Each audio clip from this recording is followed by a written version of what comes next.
Hello everyone. Today in this video we will be discussing the super important questions of the subject DMS. This is one of my favorite subject and the most beautiful subject which I found in the engineering. And this video will be discussing all those questions which have been repeated in the previous year papers. In the previous scheme also this subject was there for me. So I have analyzed all those previous year papers and the model papers of these two 2022 scheme papers and the previous year paper of DMS. Okay, I've collected all those questions, and if you study all these questions very well, which I have put here, most of the questions have been repeated multiple times and in almost all of the papers. Okay, so don't miss any of these questions. Sit, relax, and enjoy this video and practice a lot. What kind of questions I'll be going to discuss here? Those are the super important ones. Don't miss any of these questions. Okay, you will not require anything else to score more than 80% marks other than this video. Okay, so before starting, please do like and subscribe. It helps me make more videos like this. And since this is my favorite subject and the most beautiful subject which I have found in the engineering stream, I have made this PDF free for you all. And if anyone of you wants the PDF, you can DM me on Instagram here. I'll be sharing the PDF with you. So without wasting any more time, let's get started. So starting from the module 1, we have some things like Boolean laws. Okay, we'll be having the truth values and false values, those things. Okay, there'll be either the truth value or the false value. Truth means it will be denoted by 1 and false value will be denoted by 0. Okay, now based on this, there are some laws of logic and Boolean laws. All those things we'll be discussing. Okay, the definition which is most asked in the exams is define tautology and contradiction. Okay, tautology means always true. Okay, you can remember by the first letter which is starting from here, T. Okay, true. And contradiction, you can remember it as false. Okay, what is tautology? A compound proposition which is always true regardless of the truth value of its components is called a tautology. Okay, so if there is a table given and the table has some data, okay, some data is present here and either true or false values will be given here. Okay, now if this whole table has the values as 1 regardless of what data is present, that will be called as tautology. Okay, tautology. And if it is just having all zeros, okay, in that case it will be called as contradiction. So these two, contradiction, a compound proposition that is always false regardless of its truth value of its components is called contradiction. You have to write it exactly like this. Okay, now what is a proposition? Proposition is nothing but a statement. Okay, like A and B. Okay, if A and B is always true, that in that case it is tautology. If it is always false, it is contradiction. Based on the data which we have, if we always get as true, it will be tautology. If it always get as false, it will be contradiction. Okay, now before proceeding, you need to understand three types of truth tables. Okay, there are three operations basically involved in the Boolean algebra, which is AND operation, OR operation, and NOT operation. Okay, so in AND operation we have the values either 0 or 1. Okay, so as you can see, this is the input side and this is the output side. Okay, in the input we either give zeros or ones. Okay, and if two inputs are considered, suppose that this is A and this is B. Okay, if two inputs are there, A and B, and both the values are 0, according to AND operation, if both are 0, it will be 0. If one is 0, one is 1, it will still be 0. Okay, if one is 1 and other one is 0, it will still be 0. In only case it will become 1 only when both are 1. Okay, that is the speciality of AND operation. Okay, like that for OR operation, either of them should be 1. Okay, so both are 0 means none of them is 1, so it will be 0 only. Either of them is 1, yes, so it will be 1. Either of them is 1, yes, so it will be 1. And both of them are 1, so the condition is either of them should be 1. Since both of them are 1, it will still be 1 only. Not operation, not means the reverse of it. Okay, means opposite of 0 is 1 and opposite of 1 is 0, so this is not gate. There are other tables also we'll be discussing as we proceed. Okay, now the questions which you can expect in the given the tables, truth table kind of questions, the first one is they could ask you prove the following. Okay, that type of question. An equation will be given here and we have to prove it, and they have asked here to prove it's a tautology, and this is one equation. Okay, this is the part 1 and this is the part 2. Okay, we have to find out the truth values of both of these and then make it as equal. Okay, this sign is called as equality. Okay, means if this is 0, this will also be 0, and if this is 1, this will also be 1, the whole value wherever in the table. Okay, if that is true means these both are equal. Okay, if both are equal means for all values this will become 1. Okay, as we proceed with the explanation, you'll be able to understand. Now see, PQR. Firstly, what you have to do, if the kind of question, this kind of question is given, take the individual letters here, P, Q, and R, okay, and write the values. Now, since P, Q, R are there is no other letter present here. We will have to write the maximum values, how much it can be. So, if there is just one value, okay, if there is just R, either the value can be 0 or 1. But if Q and R are involved, it will be 0 0 0 1 1 0 1 1. So if it is single one, it will be just having two values. If it is two letters, it will be having 2 power 2, which is 4 values. If it is three variables are involved, like P, Q, and R, they will be having 8 values. Okay. So like that we have to do. And this one, how you will fill the table? First write 0 0 0, then 0 0 1 0 1 0. How to write this one? What you do first, when you write for R, 0 1 0 1 0 1 0 1. Then for Q, what you will do, 0 0 1 1 0 0 1 1, like that you have to do. For P, you will do 4 times 0 and then 4 times 1. So P, Q, and R table is ready. Now see what is the equation first which is given here, which is P or Q. P or Q, we have to refer this table, okay, or table. Now according to our table, you have to just consider these two, okay, P or Q. Now if it is 0 and 0, according to this table, what is the final value? 0. So I'll be writing here 0. Here also 0 0, I'll be writing 0. Next I have 0 and 1. So P or Q, if we write 0 and 1, the answer should be 1 here. So I'll be writing 1 here. Like that I'll be doing for this one, and so on. So I'll be writing all these values present here. So I have got P or Q ready. Next, my question is P or Q which implies R. Okay, this is called as implies. Okay. Now how to solve this one? See, if this kind of question is given and some value will be given, either 0 or 1 will be given here, and here either 0 or 1 will be given. Based on this, I have to see if it is a truth value or a false value. Okay, now for this, let's take an example.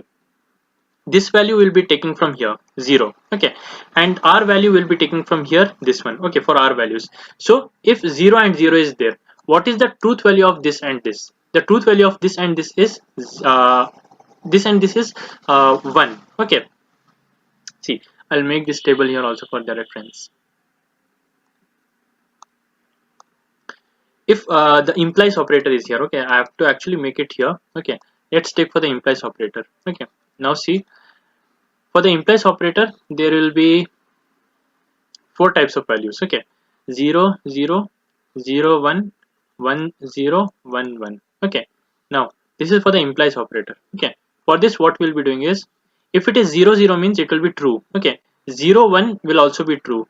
1 0 will be false. 1 1 will be true. Okay, why this is the logic? Because see, the first operator is true. Okay, see, the first operator is true. Suppose that this is A and this is B. Okay, and this is the output. So A implies B. In that case, if A is not true, B is also not true. That can be possible. If A is not true, but if A is true, B must be true. Okay, it cannot be 0. If A is true means B also must be true. But if B becomes 0, that means it is a false. Okay, like that you have to remember. And 1 1 means A is true, B is also true, then final will also be true. So every time it will be 1 only, except the third case where 1 and 0. Okay, if A is true and B is false, in that case it will be false only. Okay, so this table you have to remember. Okay, this is used for the implies operator. Okay, now let me change it to the pointer. Okay, now according to that table which you have drawn above, 0 0 means 0 is here, it implies 0, it is true. 0 implies 1, that is also true. But true implies false, that cannot be possible, so it will be false here. 1 implies 1, that is true. 1 implies 0, cannot happen. True cannot imply false, so it will be 0. True can imply true, yes. True can imply false, no. True can imply true, yes. So like this we'll be making here. Now our first part is done. Like that we'll do for the second part also. So not R is nothing but the reverse of R. If it is 0 1 0, it will be 1 0 1 0 1 0 1 0, like that it will be. Okay, and that one we'll be keeping in mind only. Okay, we'll be just doing it according to keeping in mind only. Okay, it's not that difficult. Now see, what is the next thing? Not of P or Q. See, P or Q is given here. Not of this is nothing but the reverse of this. So here if there is 0, this here it will be 1. Here it is 0, here it will be 1. Like that, the reverse of it. Okay, now After that, again the implies operator is here. Okay, implies means this is 1 and this is 0. In that case only it will be 0. So we need to check first where all 0 is there, because where all 1 is there here, no matter if it is 0 or 1, and if this is 1, it will always be 1. So wherever 1 is here, first let's make it as 1. Okay, so 1 is here, let's make it as 1. 1 is here, let's make it as 1.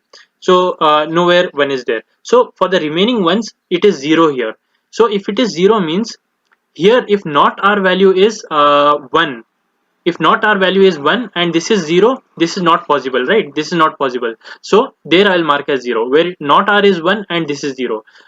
What I mean is, for the remaining of these, if not our value, okay, if we consider not our value, if it is 1 and 0 means I'll put 0. Okay, and if it is 0 and 0, I'll put as 1, like that. So we need to check the not our value. Not our value means the reverse of this value. Okay, so what is the reverse of this value? This reverse of this value is 1. So when this is 1, this is 0, it will become 0. Okay, 1 cannot imply 0. Okay, I'm taking the reverse of this. 1 cannot imply 0, so it will be 0 only. Okay, next is, here it is 1. 1's reverse is 0. 0 can imply 0, yes, so it will be 1. So by observation, what you found here, whatever the value is present here, that will be written here only, same, right? If we simplify whatever process we are doing, whatever value is here, that we are writing here, right? So this same value 0101, that also will be writing here. If you do it according to the rule also, like how we did for these two, you will get the same answer only. 01, it's repeating here, it's repeating here, and all the values are 0 only here, so you can write it directly. Okay, so after this part is done, what is our next task? Our next task is to see if both are equal or not. Okay, equality. So this is the part 1, this is the part 2. So part 1, I have calculated it and kept it here.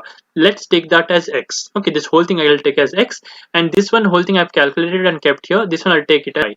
Now x and y are taken. Okay, now equality means this and this should be equal. Okay, now equal means if this is 0, this is 0, that means it will be 1. If this is 1 and this is 1, this will be 1. Rest cases it will be 0. What you have to get is all ones. Okay, so let's compare. This is x and this is y, so I will be taking x equality y. Okay, now x value here it is 1101. Okay, first 4 values. Here also it is 1101. That means wherever is 1, it is 1 here, wherever it is 0, it is 0 here. So all the places I'll put as. Next for 0101, here also it is 0101. So it is both equal. So if it is equal means I'll be putting it as 1 here. So basically x and y, both the truth values are equal. So since all are equal for all the values, I'll be writing all the ones here, and that is nothing but Tautology. Okay, so this kind of question you will be having to approach in this way. Okay, break it into smaller pieces and then proceed further step by step. Okay, solve this part, then together. Okay, this will be the method of solving this. Okay, next, in order to proceed further, next type of questions will involve just the variables. Okay, first type of question, they can ask you to write the values and find. Second type of question can be just giving you the variable and equations. Okay, so to solve the equations, you need to know these laws of logic very well. Okay, there are I think 15 laws of logic. Okay, 15 in total. 8 are there plus 7 few. Okay, different kind of laws. Okay, so I'll be explaining you what these laws means, and you need not memorize these laws. What you have to do is practice a lot of questions with respect to these laws, so that you will be able to solve those type of questions. Okay, so the first law is law of double negation. Double negation means if p is given, not p will be the reverse of p, and not of reverse of p will be eventually equal to p only. If I take an example, if p is equal to 1, okay, what is reverse of p? Reverse of p is equal to 0, and what is reverse of 0? Reverse of 0 is again 1, so it was same. We have taken p as 1, it will again become 1. Means double negation will cancel each other out and it will remain as such. Okay, that is law of double negation. Next is idempotent law. Okay, if we take p or p, okay, that will be equivalent to p. Okay, p or p, if we take here as 0 or 0 or 1 or 1, the OR operation, here I'll get 0, here I'll get 1. That is nothing but the value of p itself, right? Whatever p value we take, we'll be getting here. Same goes for AND also. If it is 0 and 0, I'll get as 0 here. If it is 1 and 1, I'll get as 1 here. Identity laws, p or false means p or 0. Okay, if p or 0 means there, if this is 0 here, the truth value will depend on what's the value of p. That means either it can be 1 or 0, or it can be 0 or 0. So in this case it will be 1, this case it will be 0. So it's just depending on these values, 1 0 1 0, right? That is called as this one, identity law. Like that for truth value also, if this is true means, if this is 0, this whole value will become 0. If this is 1 means, if this whole value will become 1. Why? Because and requires both the values to be 1 for it to become 1, and if one of them is 0, the final value also will be 0. So it directly means it is equivalent to p. Inverse loss, p or not p, means if you take 0, the reverse of 0 is 1. 0 or 1 you will get as 1, and if you take 1 here, 1 or 0, it will be again 1 only. So no matter what you take values here, it will always be 1. Same goes for this also. In AND operation, no matter what values you take, if you take the reverse of it, it will always be false, because AND will only become true when both are 1, and if you are taking the reverse here, no matter what you do, it will never become same, because reverse of this will become 0. If you take 0, reverse of this will become 1, and both are different. Whenever it is different, it can't be true, so it will be false. Okay, next is domination loss. In domination loss or operation here, okay, p or truth value, that will be true always, because true is here. The condition in the or is either of this should be true. So tu0 is always true, no matter what p value, this will always be true. Same goes for false also, no matter what the value of p, it will always be false here because of this, so it will be false. That is the domination law. Okay, the name also makes sense, that truth and the false values are dominating over the equation. Okay, next is commutative law. P or Q can be written as Q or P. P and Q can be written as Q and P. Absorption law, P or P and Q is equivalent to P. Okay, just remember this. Okay, if you expand, you will get the values, but you can prove this using the truth table also. You can take the value of P as 0 and Q as 1, and then see what value you are getting for every value of P and Q. But since the time is less, just remember this equation. P or P and Q, if it is given like this, or and is here, and these both letters are same, means the final answer will be P. If it is in the reverse way, first it is not or, but first it is and then it is or, then also the value will be P only. Both of these are the absorption laws. De Morgan law is very important. Not of in the bracket P or Q. If it is given like this, take not to P and not to Q, so it will become not P and not Q, and reverse this to and, or will become and. Same goes for this also. If it is and here, P and Q, and Q is here and not is here, not will go to this, not will go to this, and or will and will become or, like that. Okay, so that is De Morgan law, very important one. Associative law, P or Q or R, that can be written as P or Q or R. Same goes for and also. Okay, and distributive law, if you are going to expand this, means P or Q and R, so you'll write P or Q and P or R, like that. Okay, separate it. And here again the same thing, P and Q or R. P and Q you will take, then P and R, and in between you will have or. So here in between or, and here we will have P and Q and P and R. These are the 10 most important laws. Okay, few other laws other than these are also there, I'll be discussing. For any true propositions PQ, okay, if you take the not operation according to De Morgan law, this is the case, and for the and operation it will become or, and individually it will become the not here. And for this one, P and P implies Q. If P implies Q is there, and if you take a not on that, okay, so what it will become, P and not Q. Okay, so how it actually happens is, see, P and Q, this can be written as not of P and Q. Okay, and not of P and Q can be written as P and not Q. So P and not Q, again not of this will become, not will go here, not will go here, this will become or, so it will be not P or Q. So basically if you want to convert, the most important thing is P implies Q can be written as not P or Q. Okay, this one will be mostly used in the simplifications. Okay, and two more laws which are there are modus ponens and modus tollens. Okay, now this one will be used when we have been given few sentences and imply if the final conclusion is true or not. Okay, in that case, if P and Q is true, if P implies Q is true, that means in which case this will become true? This will become true in all the cases except the case where this is 1 and this is 0. I repeat, this will be true in all the cases except the case where this is 1 and this is 0. So if we are telling that this is true, that means these two are not valid values for this statement, right? P cannot be 1 and Q cannot be 0 at the same time if this is to be true. You got my point, right? Now, and also they have been given P is true. So if P is true means this will be true always, and we have found out that q cannot be 0. Why? Because if q becomes 0, this will not be true, but they have given it is true, therefore q is not 0. If q is not 0, what's the other option? Q is 1, right? So this will be the only possibility, q is 1. So the conclusion will be taking as q is true. Got the point? Here also it is true means this is 1 and this is 0, this cannot happen, and q is false they have given. That means q is false means q is 1 only. Okay, I mean q is false means this is 0 only. Okay, and if this is 0, I cannot take this as 1. Why? Because then it will become false. If I cannot take this as 1, my other option is to take 0, right? That's the only possibility. So 0 goes to 0. Then in that case this 0 will be taken as the conclusion, p is false. Okay, so if we take both of these as true, in that case what will be the conclusion? Like that. Okay, if this is true means I have the values except this value, and they have given q is false means this is 0 for sure. I cannot take this as 1, I'll take this as 0. That's the conclusion, p is false. That is modest tolerance. We'll be using these equations in we'll be using these laws in solving the equations. Okay, now in the exam they can ask you another type of question, which is prove the following without using truth table and by using the laws of logic. Okay, the truth table kind of question I have discussed in the first. Okay, if they give you explicitly without using truth table and you use truth table, then you will lose marks. Okay, if they give without, you have to not use. What you have to use? Laws of logic. Okay, now the question could be like this: p implies q implies r is equivalent to p and q implies r. Okay, now let's take each step one by one.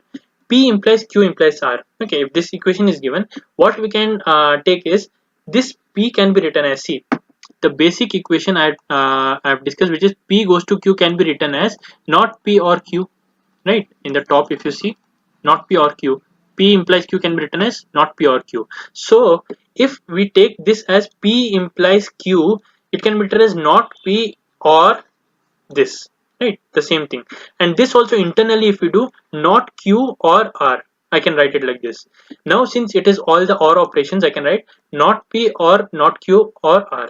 So not p or not q I'll take as common, and if we apply the reverse De Morgan's law, in reverse De Morgan's law what happens, this not will be taken outside. Okay, it will be taken outside and this will be reversed. So if we take it as outside and reverse this, it will become and here we have or. And if we apply the reverse law which we just used here, it is not p or r, right?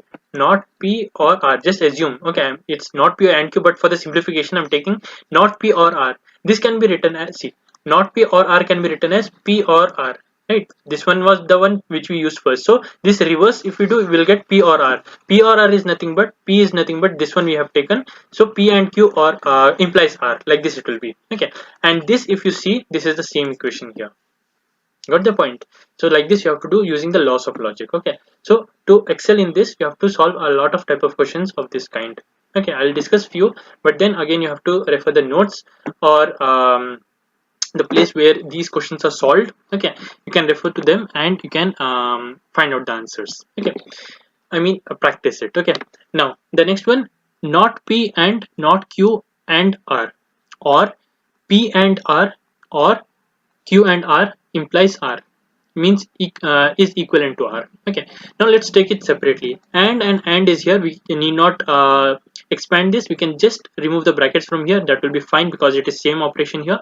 So it will be not p, not q, not r, or here we have p and r or q and r. If we take r as common, what we will get? P or q, right? If we apply the reverse distribution law, r and p or q, if we expand this, we'll get back this, right? That is pretty common sense, right? So after we have taken this r and p or q, and we have here not p and q. So if we apply that reverse De Morgan's law here, what we will get? We'll get not of p and q if we take separately here, and if we apply the reverse De Morgan law, we'll get not of p or q. And also we have r here and r here, the operation is same here, so that if we take r as common, we'll get p or q or not p or not and not q, right? So that's what it is taken here, and further simplifying this, we get it as this. Okay, and this one, this is another law which we just discussed, not p or p, right? Not p or p, this will always be 1, right? Because whatever value you take here, reverse of this, it will be true, right? So if you take 0, it will be 1 here. If you take 1, and it will be 0, and it is or means either of them should be 1, so it will always be 1, it is true. So here we have 1, and something and 1, okay, means r and 1. That is the law r and truth value. So always it will be true, but if this becomes true, the whole value will become true. If this becomes false, the whole value will become false. So it depends on r only. If it is true, it will be true. If it is false, it will be false. By that law, we can write it as r only. And in the equation also, they are given to prove it equivalent to r. Okay.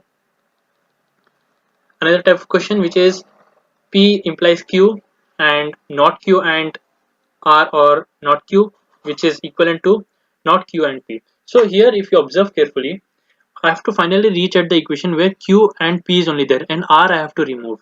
If r I have to remove, what I can do? Okay, that one I have to think. Okay, if I have to remove r, first I have to remove it from this bracket. Okay, since these symbols are different, I have to remove r from this bracket. What I can do is first simplify this. P implies q can be written as not p or q. We have discussed previously, right? This is the formula, and is here. And if we use the distribution formula, not q and r will be taken here, or not q and not q. So not q and not q, it will be not q only, and not q and r is here, and not q is here. This is another formula which we have discussed in the top, the laws of equation, the laws of logic, where if you have the same letter here and the same letter here, and there is an or operation here and an and operation here, this will be remaining, right? So it will be not q only. It is equivalent. Both of them are equivalent. Okay. So if this is the case, and here see, this is the not q, and here we have q. Okay. Now what we'll be doing is we'll be using the distribution law, and we'll be multiplying it with this and multiplying it with this. So if you multiply not q and not p, that one will be writing here. Not q and q, not q and q will be writing. And this one, it will be always false. If it is and both are reverse, that will be false. That is another laws of logic. And since this is 0, something and 0 is nothing but something only. So something will remain here, which is not p or q, which is the thing they have given here. Q or p or p or q, that doesn't matter. It is the same only. Okay. So this is how you solve using laws of logic. Now another type of question which can be asked is directly they will not give you the equation. They will be giving you the sentences, and a conclusion will be given. And using these sentences, convert them into the first step. What you will do? Convert into equation. Okay, the first step you will do, convert into equation. Second step, apply the laws of logic. Okay, that's the second step. If you do these two steps, and if you reach to the conclusion, you'll be getting the marks. Okay, now how you have to solve this? The question given here is, if I study, I'll not fail in examination. And second sentence, if I do not watch TV in the evenings, I will study. And third one is, if I failed in examination. The conclusion they have given, I must have watched TV in the evenings. If you observe carefully, there are three things which are main here: studying, watching TV, failing in examination. So I study can be taken as P, watching TV can be taken as R, and fail in examination can be taken as Q. This you can alter also, like P you can take this, Q you can take this, that doesn't matter. Okay. Now if P is this, Q is this, and R is this, if we read the sentence, what we can observe? If I study can be taken as P, I will not fail in examination. Not fail means not Q, right? Q means fail, not Q means not fail. So P implies not Q. Got the point? If I study, then, if then, okay, like that. If P is there, then not Q will happen. So the first thing we'll be writing, P implies not Q. Okay. Second, if I do not watch TV in the evenings, I will study. Do not watch TV. Do not watch TV means not R. Then what will happen? I will study. I will study means P. So not R implies P. That will be the second one. Not R implies P. Third one, I failed an examination, that is taken as such, which is Q here. And last, I must have watched TV. Must have watched TV is R, so we'll be taking the conclusion R. Now, after this kind of equation is given, all these values will be taken as true. If all these are true, the AND operation between them will also be true. So what you have to take is this value and this value and this value. Okay. Now individually also, this is true, this is true, this is true. That is what we are assuming. And if these three are true, this will also this is the conclusion, like that. Okay. Now see, in this, if you observe carefully, P goes to not Q and R goes to P. Okay, not R goes to P. If we take the contrapositive rule, which is, there is a contrapositive rule which states that P goes to not Q can be written as Q goes to not P. Okay, reverse the sign and reverse the places. Okay, so it will be Q goes to not P. Why we are doing, you'll get to know. Here also, if we reverse, this will become R, this will become P, and reverse the places, it will become not P and R. Okay, now if you observe carefully here, Q goes to not P, and not P goes to R, directly I can write Q goes to R. That is syllogism. Okay, another rule.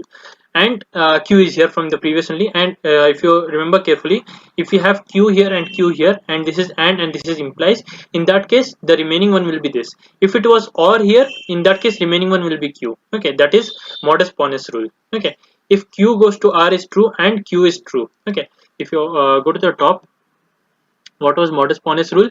If P goes to Q is true and P is true, in that case Q is true. Okay, that is modus ponens. And if P goes to Q is true and Q is false, P is false. That is modus ponens. So by modus ponens rule, what we will be concluding here is, see, Q goes to R and Q is true, means this is true and Q is also true. That means this must be true. This cannot be false, right? So it will be R here. So R is the final equation which you have got here, right? That is, I must have watched TV in the evenings. That is the conclusion. So this kind of question you have to solve it in this method. Okay, I'll discuss one more example of the same kind. See here, if A gets supervisor position and works hard, he will get a raise. If he gets a raise, he will buy a new car. He has not bought a new car. And the conclusion is A did not get supervisor position or A did not work hard. What all the things you can find out? A gets a supervisor position. That's the first thing. Second is A works hard. And third thing is A gets a raise, and fourth thing is buys a new car. Since getting a supervisor position and working hard is this one and the same thing only, if he works hard he'll get supervisor position. Either of these you can take. So we'll take it as Q goes to A works hard and P goes to A goes to supervisor position, he gets supervisor position, and the third one is he gets a raise, and fourth one is he bought a new car. Okay, these letters does not matter, you can interchange them also. Now based on this equation, if you observe, if A gets supervisor position and works hard, this one is which letter? P. This one is which letter? Q. So P and Q, and is given here, right? So P and Q implies, then means you have to take arrow, he will get a raise means R. So first equation will be P and Q implies R. So P and Q implies R. Second one, if he gets a raise, he will buy a new car. Gets a raise means R. Buy a new car means S. R goes to S. That's the second one. Third one, he has not bought a new car. Not bought a new car means not S. So it will be not S. A did not get supervisor position or A did not work hard. Did not get supervisor position is not P, or is or A did not work hard is not Q. So conclusion is not P or not Q. Okay. Now we'll take these three as true. We'll take the AND operation between them and then we will solve. Now P goes to P and Q goes to R and R goes to S. That can be directly written as P and Q goes to S, right? P and Q goes to S, and from here not S we'll take here. Okay. Now if P goes to Q and S, and here we have not S. Okay. This one you remember, this one is like this. P goes to Q and not Q is true. That means Q is false. That means P will also be false. So if P is false means this one will be taken as false here. That is modus tollens rule. If you go back to the place where modus tollens is there, this is one premise and this is one premise. So if we take these two premises, we will be obtaining the not of this, right? Not of this, if we put the De Morgan's law here, it will be not P, not Q, and this will turn into OR. So not P or not Q we have got, which was the conclusion given in the question. Therefore the given argument is valid. Okay. In most of the questions, the given argument will be valid only. They'll ask you explicitly, and in some cases they will ask you to check if it is valid or not. In that case, there is possibility it can be false also, but it is rare. Okay, mostly it will be true only. Okay. Next, let PQR be having truth value. This is another type of question. Okay, let PQR be having truth values of 0, 0, and 1. So they will be giving you the values of P, Q, and R. Okay, and find the truth value of the following. Applying these values in the equations given here, we have to find out the truth value of this. Let's take P and Q implies R. So what is the value of PQR? 0, 0, 1. So we'll be taking P as 0, Q as 0, and R as 1. And if we take 0, 0, and 1 here, 0 and 0 is 0 only. 0 implies 1. 0 implies 1 is true only, right? So it will be true. Next is P implies Q and R. Again, we'll be writing here P and Q and R, and 1 it will be 0, and 0 implies 0 is true. We'll be writing true. Same thing we'll do for this and this also. Okay, it is false in this case, and here it is true. Okay, that is another type of question. And for what values? This is another, the reverse type of question. Okay, the question which you have solved here, the reverse of this type of question can also be asked. For what values of PQR could be, this value could be false and this value could be true. Okay, so we have to prove this as false. So if you have to prove the implies as false, the only case in this the only case in which this equation will become false is when p is true and this equation is false. That means p value is 1, we have to take compulsorily. If this is false, means both value must be 0, right? If either of them is 1, this will become 1 and this will become 1, it will become true.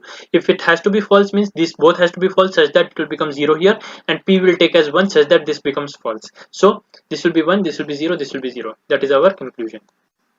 Okay, next is p and q or r is true. True means and is here, means this should also be true, this should also be true, and if this is true means p is 1. This is true means the only case where it will become false is here it will be 1 and here it will be 0. So any values other than 1 and 0 for q and r simultaneously and p is equal to 1, it can be valid. Okay, so one of the example can be 1 1 and 1, that is also true, right? Because 1 1 and 1, this will be 1, this will be 1, 1 1 and or it can be 1 0 and 0, that is also true, 1 0 and 1, that is also true. Three values will be valid. Okay, p is 1, q can be 0 or 1, and r will be 1 when q is 0 or 1, and r will be 0 only when q is 0, because if q becomes 1, r must become 1. Otherwise, if q is 1 and r is 0, this will become false. Q is 1 and r is 0, this will become false, that we don't want. So except this value, this combination, rest all the values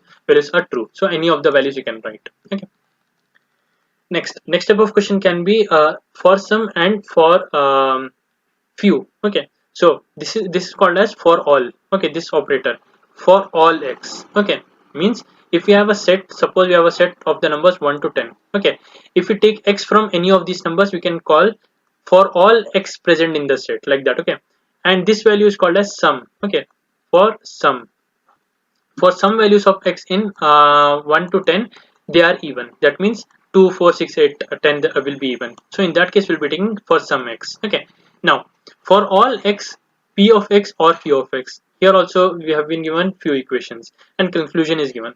The first step to solve this type of question is what you have to do. Here what will be given, convert it into the kind of this. Okay, specific. Okay, this is generic, you have to convert it into specific. What you will do, you ignore this part. This part doesn't matter much here, you can ignore this part, just consider this part. P of x or q of x is there, take p of a, q of a. Not p of x, take not p of a. Q of x no, or r of x, a. Like that you have to take a specific one. Instead of generic x, you will take as a, and conclusion also will take as a only. After that we have got these four equations and we'll take the AND operation in between them. Okay, so this and this and this and this. Okay, so this and this and this and this. Now if we take the AND operation between these two, okay, if we take p or a, p of a or q of a and not p of a, this is an equation in the laws of logic where we will get as q of a, because this is not here and this is or and so here we'll get as q of a. Okay, this is one laws of logic which is called as disjunctive syllogism. Okay, next this one will be as such. After we have got q of a, compare it with this. Okay, if we take q of a and not q of a and r of a, again it's the disjunctive syllogism is applicable here. So again we'll get as r of a here, that is disjunctive syllogism. Again s of a is here, we'll take it as such here, and here it is r of a and s of a goes to not r of a. So if we take these two, if we compare these two, if you observe carefully, this is r of a here and s of a goes to not r of a. That means r of a is false, right? R of a is false. So this is modest tolerance rule will be applied here, and we'll take modest tolerance rule, so we'll get the value of not s of a, right? Because p is false in modest tolerance, so we'll get not s of a, and not s of a is the thing which they are given in the question, which is to prove. Okay, so this is another type of question, which is generic specific type of question. Okay. So this is another simplification for the using laws of logic. Here we have p and p goes to q, s or t, and r goes to not q. Okay, and it implies s or t. Okay, so we have to simplify this to get this. So we'll start from here. P and p or q. This one, there is a rule which is modest ponens rules, which can be simplified it as q, right? P is true and P goes to Q is true. So in that case, according to modus ponens rule, you'll get Q here. And also in exam, you have to write like this, okay, which rule you're using. Otherwise, you'll lose 1 mark for each step, okay, wherever you don't write. Next is SVT is here, S or T, and R goes to not Q. That is also there, okay. Now, if we consider the value which is Q and this value, according to modus tollens, Q is true and R goes to not Q is true. That means not R will be taken, okay, not P. That is modus tollens rule. So we'll take not R here, and we have not R and SVT. According to conjunctive simplification, you can take either of these. So since in the question they have asked the SVT, we'll be taking SVT as true. Okay. So that is the first like this kind of question, okay. And another kind of question which they can directly give you the equations like this instead of giving the statements. So translation part you don't have to do, you can directly proceed with this. So here we have not P or Q goes to R goes to SVT, and not S goes to U, and not U goes to not T. That conclusion is P, okay. The first step you can take here, if you observe carefully, not P or Q goes to R and R goes to SVT. So you can directly take not P or Q goes to SVT, right? So not P or Q goes to SVT will be taken here. Also, it's given that not S and not U is true. If this is true means this is true and this is true. If both are true means S is false and U is false, right? Because not of that will become true. So S is equal to 0 is equal to U. S and U both are 0 we have got. Now, if U is 0, if U is 0 means this will become 1. And this is 1 means this must be 1 for it to be true, right? And we are assuming this whole thing is true. This whole thing is true means if this is true means this is also true. If this is true means T is 0, right? So T value we've got as 0. So like that we'll find out S and U value, and T value we'll find out.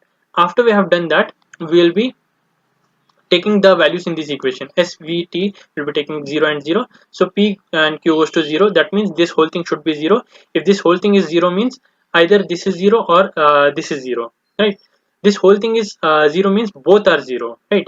If both are 0 means not P is also 0. Not P is 0 means P is 1, like that, okay. We have to find out the final value of P. This kind of question is also asked in the exam multiple times, okay. So practice this very well, okay. Another type of question can be, consider the following open statements with the set of real numbers in the universe. So the set is all the real numbers, okay, minus infinity to infinity. That set we are taking, okay. And the question is given, P of x such that x is greater than or equal to 0. Q of x is defined as x square is greater than 0. Means P of x is all those numbers which is greater than or equal to 0. And Q of x is all those numbers which is x square is greater than or equal to 0. Means if I take as minus 1, that is 1. I'll get as 1. That is also in Q, like that. So no negative numbers will be here, but here negative numbers will be here also. It will not be there because it is 0 is given here, right? So every positive number will be taken such that it will be greater than or equal to 0. R of x is also given an equation, and S of x is also we have been given an equation, okay. Now determine the truth values of the following statements. Some statements are given, you have to find out if it is true or not. So for some x, P of x and Q of x, that is true, okay. Means for some values of x, at least for some values of x, at least one value of x, P of x and Q of x is true. So we have to find out one value of x such that from the real set of numbers such that this will become true. So what we can take here? So if we take x is equal to 1, if we take x is equal to 1, this is true, x is greater than 0, and this is also true, 1 square is 1 which is greater than 0. So for the value x is equal to 1, P of x and Q of x both will become true. So that is valid, the truth value is 1. For this symbol means for some, this means at least 1. You have to find out at least one value of x such that this will become true, like that, okay. That is used when we are using for some symbol. For all means it should have all the values of x such that this is true. Let's check. If you have been given for all values of x, you have to try to find out one value of x in which this will become false. Then we can prove this is not true. If we can't find any value of x which is false, that means this will be true, okay. So for all x, P of x implies Q of x. That means to prove it as false, we have to find out a value where this is true and this is false. So is there any value of x which is greater than or equal to 0 and its square is less than 0? Is it possible? Any value you take of x greater than 0, like 1, 2, 4, 8, something, okay, and you do the square of it. that square is also greater than or equal to 0 always. There is no condition where that square will become less than 0, right? Square cannot be negative, so there is no value in which this will be true and this will be false. So if there is no such value, that means it is always true. For all real numbers, q of x is true wherever the p of x is true, right? So always it will be true, it cannot become false wherever p of x is true. So therefore the truth value is 1 in every case for all values of x. No matter what value of x you take, this will be true only. Okay, next, for all value of x, q of x goes to s of x. Now what is s of x? S of x is this. Take some value of x, for example 1. If we take 1 here, 1 is greater than 0, this is true. If we take 1 here, this will be x square is 1 minus 3, 1 minus 3 is minus 2. Is minus 2 greater than 0? No, it is less than 0. That means when x is equal to 1, s of x will become false, right? And when x is equal to 1, q of x will become true. So q of x is true and s of x is false. Q of x is true and s of x is false. That means true and false. This is happening when x is equal to 1. Therefore, this is not true for all x. That means it is false, right? So it is not always true. The truth value is 0. Like that, at least one value you have to find out using which you can negate such that it becomes false. If you can't find any value, it will remain true. Like that. Okay. Next is for all x, r of x implies p of x. Now let's see. R of x is here and p of x is here. If we take any value of x here, that value should be equal to 0 and that should be not equal to not greater than or equal to 0. What I mean is, take any negative value where this is 0. If we are able to take a negative value, that means this is false, and this is 0. If that negative value turns out to be 0, that means this is true. True goes to false will become false. So that's what we are trying to prove. We are taking a thing which will make it true and make it false. So a negative number, if we take here, does any negative number taken here will make this value as false? Let's take minus 1. Minus 1 square is 1. Minus 1 into minus 3 is equal to 3. So plus 3 and minus 4 here. So plus 3 and minus 4, if we do, this will become 1 plus 3 is 4. 4 minus 4 is 0. So it becomes 0. When we are taking minus 1, this is equating to 0. And when we are taking minus 1, this is becoming false. Basically, this is true, this is false when x is minus 1. If this is true and this is false, means this whole equation is false. Okay, true goes to false cannot happen when it is minus 1. So the truth value is 0. For all x, it's not valid. For x is equal to minus 1, it's not valid. So it is false. Okay, this is another type of question. Okay, different kind of question which can be asked is converse, inverse, and contrapositive. Also, this has also been appeared in the previous papers. So what is converse, what is inverse, what is contrapositive? Let's understand in a very simple manner. Okay, now a equation will be given here. Okay, and this applies only in the case where p goes to q kind of questions. Okay, implies where it is there only you can do the converse, inverse, and contrapositive. Now if we have to find out converse, okay, this is p, this is q. Okay, let's take p and q. Okay, p is x greater than 3 and q is x squared greater than 9. Now converse means q goes to p, it will become. So first write q and then write p. What is inverse? Inverse means not p and not q. What is not p?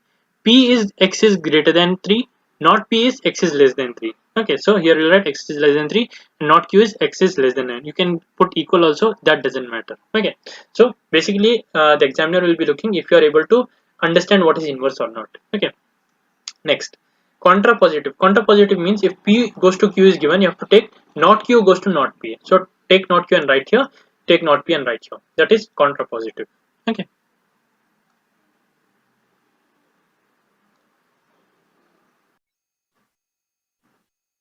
Another type of question which can be asked in the exam, and it has been seen in multiple papers, is give a direct proof kind of question. Okay, so it's very simple. If k and l are even, that's the statement given to us, then k plus 1 is even and k l is also even. Okay, now if k and l are even, I can write it in the form 2m and 2m2, right? Because whatever even number is there, I can represent it in the form of 2 multiplied by something. Take an even number 8, I can write 2 into 4. Take an even number 0, I can write 2 into 0. Take an even number 3 is not a even number, so I cannot write 2 into 1.5, right? 1.5 is not a number. So whenever I want to write even number, I can represent it in the form of 2m1 or 2m2, right? So if you add up k plus l is even, means if you add up 2m1 and 2m2, you can write 2 of m1 plus m2, and m1 plus m2, if I suppose I write as m, 2m again, it's even only. k plus l is even. KL is even means multiply 2m into 2m2, that will be 4m1 m2, that is 4 is here. Whatever number multiply by 4, it will become even. So even if m1 and m2 is odd, if you multiply by 4, it will become even. So here we'll be getting as even number. So KL is also even. Okay. Another similar question. Give a direct proof for the statement if n is odd integer, then n plus 9 is even integer. How do we do this? N is odd integer means n can be written as 2k plus 1. 2k will be even, and if you add 1, it will become odd. Any number can be represented, odd number can be represented in this form. Suppose 3. How can we represent 3 in this form? If you take 2 into 1 plus 1, that will be 3. If you want to represent 9, 2 into 4 plus 1, 8 plus 1, 9. So in this equation you can represent any odd numbers. So n plus 9 is even integer.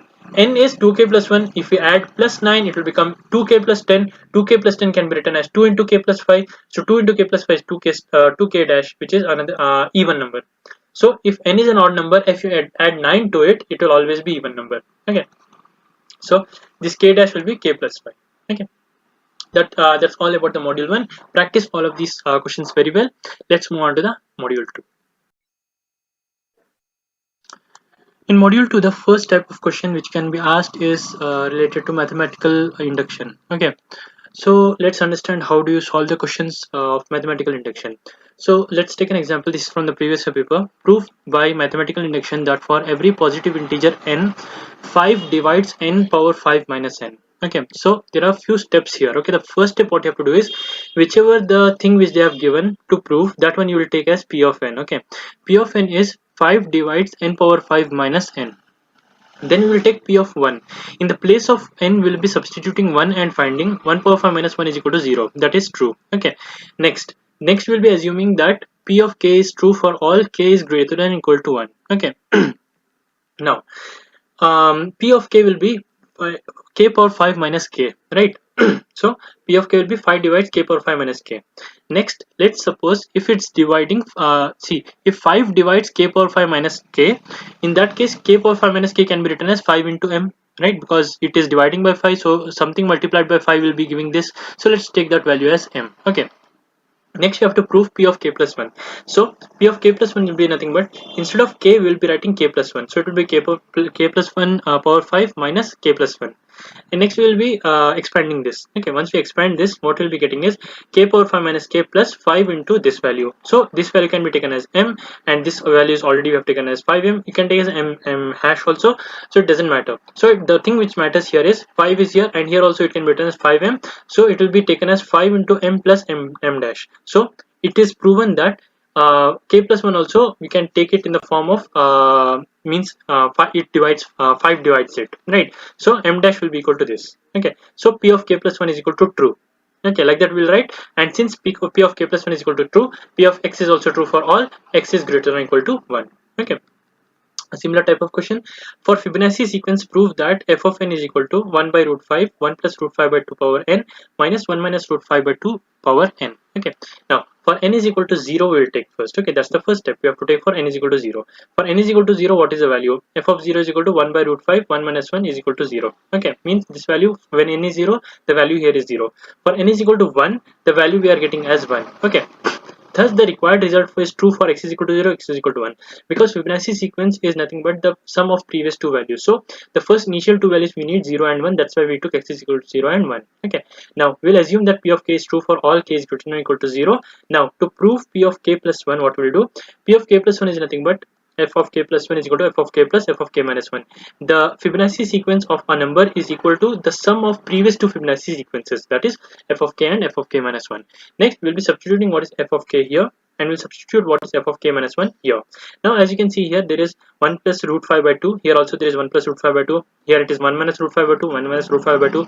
If two values are same, like x power m, and here it is x power n, and if you multiply both of them, what we'll be getting? X power m plus n, right? Like that we'll be doing here also. We'll be multiplying root 5 with this and root 5 with this, 1 by root 5 with this and this, and we'll take the common values. When we take the common value here, k minus 1 will take as common, so it will be 1 plus root 5, so that when we multiply these two, it will add k minus 1 plus 1, that will be k, which is this value, and once you multiply this with minus 1, you will be getting k minus 1 here. Like that we are taking common values. So once we take the common values, we will obtain these two equations here, and on further simplification we will be taking this LCM and solving it, and on further simplification we will be obtaining 1 by root 5, 1 plus root 5 by 2 k plus 1 minus 1 minus root 5 by 2 k plus 1. So we have got here k plus 1, right? So k plus 1 means it is nothing but p of k plus 1, right? The Fibonacci sequence of k plus 1. So that is what we have obtained using the mathematical induction. Hence we assume that p of x is true for all x is greater than or equal to 0. Okay. By mathematical induction, prove that for every positive integer n, the number a n 5 power n plus 2 into 3 power n minus 1 plus 1 is a multiple of 8. These are all from the previous year paper, so pay attention, okay, and practice this very well. We know that a of 1, we'll take what is the value of a of 1, substitute 1 in the place of n and find out the answer, we'll get as 8. So assume that p of k is also true for all k is greater than or equal to 1. We have to find out for k plus 1. Now, if you are finding out for k plus 1, when you subtract both of these, it should be an multiple of 8, right? A of k plus 1 and a of k both are the multiples of 8. Subtracting them also will be giving us the multiple of 8. So substitute those values and take the common values, simplify, you will be getting this value. Now, since 5 and 3 are odd, 5 and 3 are odd, 5 power k and 3 power k plus 1 are also odd, right? Both are odd values. Whatever you raise with the odd value, that will be odd value only. And once you add odd values, you will get the even value, right? Once we add the two odd values, we'll get always an even number. So hence this whole thing is an even number, okay? And also since this is an even number, minimum value will be 2, right? And if you multiply it with 4, it will be a multiple of 8, right? Hence a of k minus 1 minus a of k is a multiple of 8. Therefore p of k plus 1 is true. Hence we can assume that p of x is true for all x is greater than or equal to 1. Okay, this is first type of question, which is mathematical induction. Second type of question can be asked related to permutation and combinations. Okay, so NPR will be n factorial by n minus r factorial. NCR will be n factorial by r factorial multiplied by n minus r factorial. Permutation means, suppose I have three colors, red, green and blue. How many permutation can be formed is red, green, blue, red, blue, green, and green, blue, red, like that. How many we can form? Okay. And combination means, suppose from red, green and blue I have to take two values only. Okay, so which two values I can take? I can take red, green, red, blue, or green, blue. That much only I can take. So three values I can take from RGB. But permutation means I can take RG or I can take GR. Both will be different in permutation, but in combination it will be one and the same thing only, because green and red is only there, right? That is the difference between permutation and combination. So I'll be telling you how to identify if it is a permutation question or a combination question. Now, how many arrangements? Arrangement is a keyword where it is permutation, because arranging the RGB in different forms, it will be RGB, BGR, and GRB, GBR, like that it will be. But with it is one and the only same thing, right? R, G and B is only there. There is no different kind of combinations coming. All are same only there. So whenever arrangement is coming, that is permutation. Okay. How many arrangements are there for all letters in the word sociological? And I'll be telling you a trick using which you can easily find out the answers for these type of questions. Okay. Now the given word has 12 letters, right? Sociological, if you count, it will be 12 letters. Out of 3 are O. Okay, 3 O's are there. Here one, second one, and third one. And 2 are C, I, and L. There are 2 C's here, sociological, and 2 I is there, and 2 L is there, sociological, right? And 1 S, A, and G. Okay, now the number of arrangements of the letters are, you can do it using this formula also, but it will be hard. So basically what you have to do is, how many total letters are there, that factorial, divided by how many letters are repeating. 3 O are there, right? So 3 factorial, and 2 each C, I, and L, right? So you will be writing 2 factorial, and here S, A, and G, that also will be writing here 2 factorial. Okay.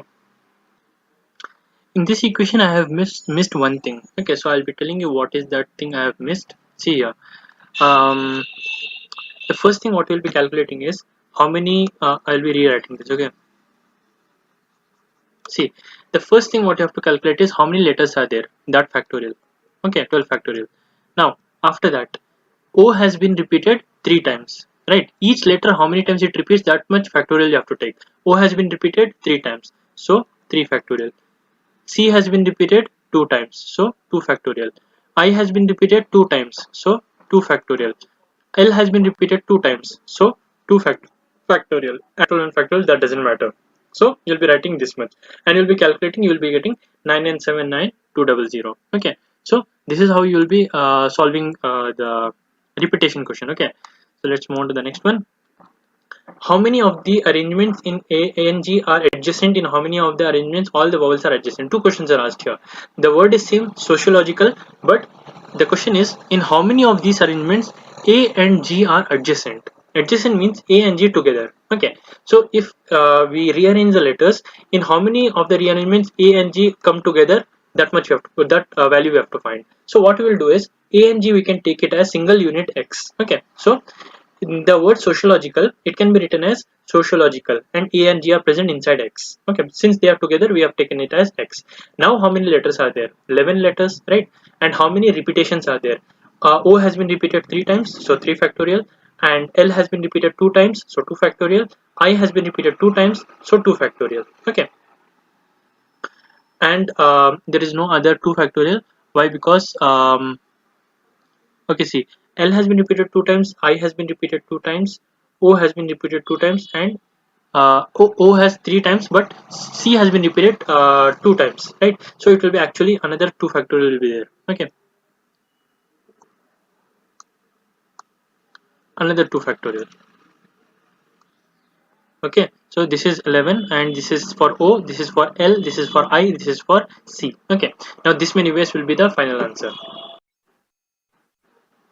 Okay, so this is the when A and G are single unit. Now if you rearrange these letters, this many number of ways are there, but also one more thing is there. They have mentioned A and G are adjacent. That means A, it can be AG or it can be GA also, right? So when AG is there, this many ways are there. If GA is there, that is a different word. It can have another this many ways, so it will be multiplied by 2, right? It will be multiplied by 2, this many combinations with AG and this many combinations with GA. So totally this many ways will be there. Here also 2 factorials. Okay, now if in the arrangement all the vowels are taken together, okay, that is the second question, right? In how many ways are the arrangements all the vowels are adjacent? All the vowels means how many vowels are there? O, A and I are there. If all are taken together here, how many letters will be there? This is taken as a single unit. Okay, so totally 7 will be there. S, C, L, C, L, G, and this is X. So 7 factorial divided by how many repetitions are there? C is repeated 2 times, L is repeated 2 times. So it will be 2 factorial into 2 factorial. Now after you have calculated this, keep it as such. And internally also, here also different types of permutations can be there. How many letters are there? Here totally 1, 2, 3, 4, 5, 6. 6 letters are there, so 6 factorial divided by O is repeated 3 times, so 3 factorial. I is repeated 2 times, so 2 factorial. So it will be this many ways. Then total number of ways will be this multiplied by this, because for each of these we can have this many ways. 6 power 6 factorial divided by 3 factorial into 2 factorial ways for each of these ways, right? So it will be multiplication, that will be our final answer. So totally 75,600 ways will be there. Okay, next is how many arrangements of the letter Mississippi have no consecutive S? Okay,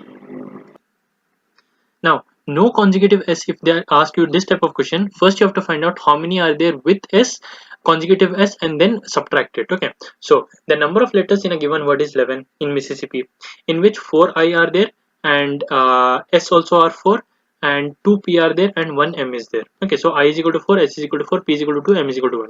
Total number of ways, if we find out in this Mississippi, how many will be there? 11 factorial by 4 factorial into 4 factorial into 2 factorial. Okay, according to this. And in how many ways S are together? Okay, if we disregard the S, the remaining letters, 7 letters can be arranged in 7 factorial by 4 factorial into 2 factorial ways. Okay, so if we don't consider S, okay, just assume that S is not there. If S is not there, these letters can be arranged in this many ways. Okay, this the remaining letters can be arranged in this many ways. Now in each of these arrangements there are 8 possible locations for the 4S. These locations can be chosen in C8 or 8 4 ways. Now what does this mean is, now we have taken individually and calculated how many of the combinations are there with these letters, right? And no matter how many these letters are changing here, we can insert S in these places, right? Totally 8 places we can insert S so that they will not be adjacent, right? Totally 8 places are there, and how many S are there? 4 S we have to insert. So inserting 4 S in the 8 places, that will be combination. Why? Because if I insert S and a second S here, and in another way I insert the second S here and first S here. Both are same only, right? When there is same, even if we are arranging in different ways, like for example RGB or BGR or GRB, in all these cases the letters are same here. RGB is present in all of those. Like that S, if we are in first S, second S, third S, fourth S, wherever, it will remain same. So here it will be combination. So from 8 places I have to set 4 S's. So it will be combination of 8 4. Okay, so this many ways to arrange Mississippi and this many ways to arrange the S's in between. So if you multiply both of them, we'll get our final answer, in which there will be no consecutive S's. Okay. The next question is, a woman has 11 close relatives and she wishes to invite 5 of them. Okay, a woman has how many relatives? 11 relatives. She wishes to invite how many of them? 5 of them, and not invite 6. Okay, now in how many ways can she invite? So in the following situations, there is no restriction on the choice, means everyone is to be invited, and no two particular persons will not attend separately and two particular persons will not attend together. Now in this case, is it a permutation or combination? Suppose that there are two friends, okay, woman 1 and woman 2. Okay, you are inviting them. First you invite her and then second you invite her. One scenario. Second scenario, you invite her first and her second. So in both of these cases, two women are going to come to the party. Is there any difference in which if you invite her first or her first? No, because they both will be coming to the party eventually. So in this case, you'll be using combinations. Okay. So if there is no registration, no restriction on the choices of the invites. Okay, if there is no restriction, means everyone is to be invited. How many are there? 11 are there. From there 5 to be invited. So it will be simply combination of from 11 5. Okay, so it will be 11 factorial divided by 6 factorial and 5 factorial. Why we have taken this one? This one is the formula. Okay, n factorial divided by n factorial into n minus r factorial. Sorry, this is r factorial. R factorial into n minus r factorial, the combination formula. Like that, will be putting and calculating. Next question is, two particular persons will not attend separately. Okay, they do not attend separately means there are two scenarios. Since two particular persons will not attend separately, either both are invited or both aren't. These are the only two choices. Not attend separately means both will come or both will not come, right? So if both are coming, okay, if both are coming means how many people are remaining? If both are coming means from 5, 2 people are obviously coming. That means 3 people are remaining. 3 people are remaining. From 3 people, I have to see how many ways I can invite them, right? So it will be 9C3. 9 because 2 people are obviously coming. So from 11, 2 people if we cut, it will be 9. And how many valid people are there whom we can invite? See, she wishes to invite 5 of them. So 2 are obviously coming means there are 3 empty positions in which the people can be invited. So it will be 3 factorial. That is in case both are invited. If both are not invited, in that case it will be both are not coming. So there are totally 9 persons remaining, and both are not coming means from 9 persons I have to choose another 5 persons, right? Because both are not coming, still 5 open positions are there, right? So this is both are invited, both are not invited. So the probability will be the summation of both of these. This many ways plus this many ways. Okay. So that will be the final answer. Next is, two particular persons will not attend together. Means they have to attend separately or both will not come. So those are the two scenarios. Both will attend separately means if only A is invited, that means B will not come. If A is invited, A is obviously coming and B will not come because separately they will not attend together. So totally number of people remaining will be 9 because B is not going to come and A is invited already. 9 people are remaining. From 9 I have to invite 4 more, right? Because A is invited, 4 more are left. That is in this case. Same goes with B. If B is invited, A will not come, so 9 people are remaining. From there I have 4 open positions. So these two are the ways. And the third one is, if both are not invited, out of 9 people I have still 5 choices left. So it will be 95. We'll be adding these 3. That will be our final answer. Okay. Since they have asked about different types of scenarios, we'll be just keeping it as such here, and if you have time in exam, you can write the final answer also. Okay. Now other type of question which can be asked is, how many positive integers n can be formed using the digits given? The digits are given here. If we want n to exceed this value, so if in we are rearranging this and finding out some numbers, that number which we find out, that has to be greater than this. If it has to be greater than this position, it has to be 5, 6 or 7. It can't be 3, it can't be 4, otherwise that number will be smaller than this. So this position will be 5, 6 or 7, right? So here it will be 5, 6 or 7. Not the point. 5, 6 or 7 here it will be, and here any number it can be. So we will consider each scenario one by one. First, when it is 5. When suppose that it is 5 here, the remaining numbers which can be fit here is 3, 4, 5, 6, 7. Out of this I just removed one 5. Remaining numbers will be 3, 4, 4, 5, 6, 7. And 4 is repeated twice, so here it will be total 6 places are there, so 6 factorial divided by 2 factorial. Why? Because 4 has been repeated 2 times. Okay, so it will be 6 factorial by 2 factorial base, and in this case it will be 6 if you take in the first position.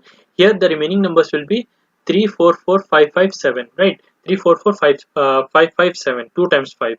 So here I have not written 5 twice, but it will be here. Okay, so 6 factorial, 6 places are there, divided by 4 is repeated twice and 5 is repeated twice, so 2 into 2 factorial, 2 factorial into 2 factorial. Okay, the third one is 7, so if 7 is taken here, it will be 6 places divided by 2 times 4 and 2 times 5 along with 6 and 3. So again it will be 2 factorial, 2 factorial here, and here it will be 6 factorial because 6 places are there. Now we add up 3 of these, so we'll be getting our final answer, total number of ways. Okay, so you can expect these type of questions in permutation and combinations. Okay. The next type of questions which can be asked is binomial and multinomial theorem. Okay, so binomial theorem, this is the formula x plus y power n. We'll be writing it as summation of n and r is equal to 0 to n ncr x power r y power n minus r. Okay, and in shortcut also we write nr, which means ncr. Okay, if I write here as nr, that is nothing but ncr only. Okay, multinomial theorem, it's not just 2 here, it can be any number of terms here. So it will be summation of r of I till n, and it will be n divided by n1, n2, n3, like how we just wrote n and r here. Here it will be n1 till nk, x power n1, y power n2, and z power n3 till nk we'll be writing. Okay, and whose summation n plus 1, n1 plus n2 plus nk is equal to n. Okay, and this one is a very important concept. Okay, we'll be seeing some questions so that you'll be easily able to understand this type of question. Okay, so this one means n factorial by n1 factorial, n2 factorial, n3 factorial. Okay, so this value is equated to this. Now let's solve a question. The question which you can expect in the exam is this type. Okay, find the coefficient of x power n, y power 3. Wherever they ask coefficient, that is binomial or multinomial theorem. Okay, x power 9 and y power 3 we have to find the coefficient of in the expansion of this formula. Now what you have to first do is take this formula and write it here, that this formula will be of the form x plus y power n. Okay, in this case x is 2x and y is 3 minus 3y and n is 12. So we'll substitute the values in this equation here, and we'll be writing here ncr. I thought we can write as nr, right? So it will be x power r, y power n minus r. Now n value we have as 12, we'll substitute the value of 12 here, and x value is nothing but 2x given here, and y value is minus 3y, we'll be writing minus 3y here. Okay, now after we do that, what you have to do is, here if we expand, it will be 2 power r into x power r. Here it will be minus 3 power 12 minus r and y power 12 minus r. So coefficient means the constants. Okay, this constant is coefficient, this constant is coefficient, and this value is also coefficient. So we'll take the value for x power 9 and y power 3. So x power 9 means this x power 9, here it should be 9. That means r value is 9, right? So r value will find out like that. 12 minus r is here. So 12 minus r is equal to 3. So r will be 9, right? Both will be same only. If 9 is here it will be 3, like that. Okay, so we have got the value of r, we have got the value of n, we have to calculate now the coefficient. What is coefficient here? 12, 9. Write the value of 12 r here, 12, 9, and then 2 power 9, that is coefficient value of this, multiplied by minus 3 power 3, the coefficient here. So if you multiply that, we'll get 12c9, this is nothing but 12c9 into 2 power 9 into minus 3 power 3. That answer we'll get, when we find out the answer, we'll get minus 3041280. This is the value of the coefficient when the term is x power 9 and y power 3 in the expansion of this term. Okay, so this is how you solve it. Let's take another example here, x power 12 in the expansion of this. So what you will do here, this value will take it and we'll be writing here. Okay, and once we expand this, n value is 10, so we'll be writing here 10, and r is here, r is 0, and expansion x's value is this, y value is this, so x value and y value is here, and they have given x power 12, right? Also they have given multiplied by x power 3. So something multiplied by x power 3 is giving x power 12. So here the value of x should be 9, then only x plus 9 plus 3 will be 12, right? So this value coefficient should be x power 9, right? So when we do that and we get here x value, we will be getting as r value as 9. I just told how we get 9 plus 3 is 12, the final value is 12. So here the R value should be 9, right? So like that we'll get R value here. Once we get the R value here, substitute the value in this 10 and R 9 here, minus 2 power 9, that will be minus 5120. That is the coefficient of x power 12 in the expansion of this, okay, along with x cube, okay. A similar type of question using multinomial theorem. This is also very much repeated. The same question have been asked. Okay, so pay attention. Find the coefficient of this term in the expansion of this. Okay, so let's take this term. Since it is more than one term, more than two terms. If it is x plus y, two terms are there. It is binomial theorem.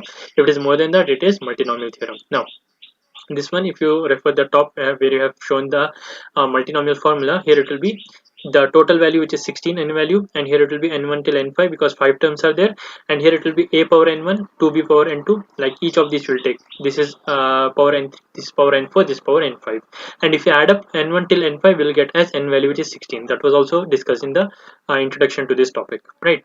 So given the term a power 2, b power 3, c power 2, d power 5, right? So a power 2 means a power n1, n1 value is 2, got it?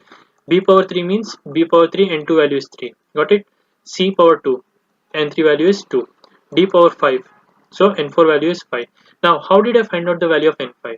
As I told you, adding up all of these values should give me 16. I have the first 4 values. If I add up and add n5, I should get 16. So if I add up, I'll get as 12, and if I add 4, I'll get as 16. So therefore n5 value is 4. Like that we have to calculate. Next, find out the coefficient of this term. Okay. Now the coefficient of this term will be nothing but, here the value of a, here a value we have nothing here, so 1 power n1 will not do anything. Coefficient will be taken using constants and this value, right? So constants is 2 here, minus 3 and 2 and minus 5, so 2 power n2. What is 2 power n2? Which is 2 power 5. Sorry, n2 is here, right? Okay, so here also I have missed one thing. Here we have to write 2 power n2, right? 2 power n2 is there.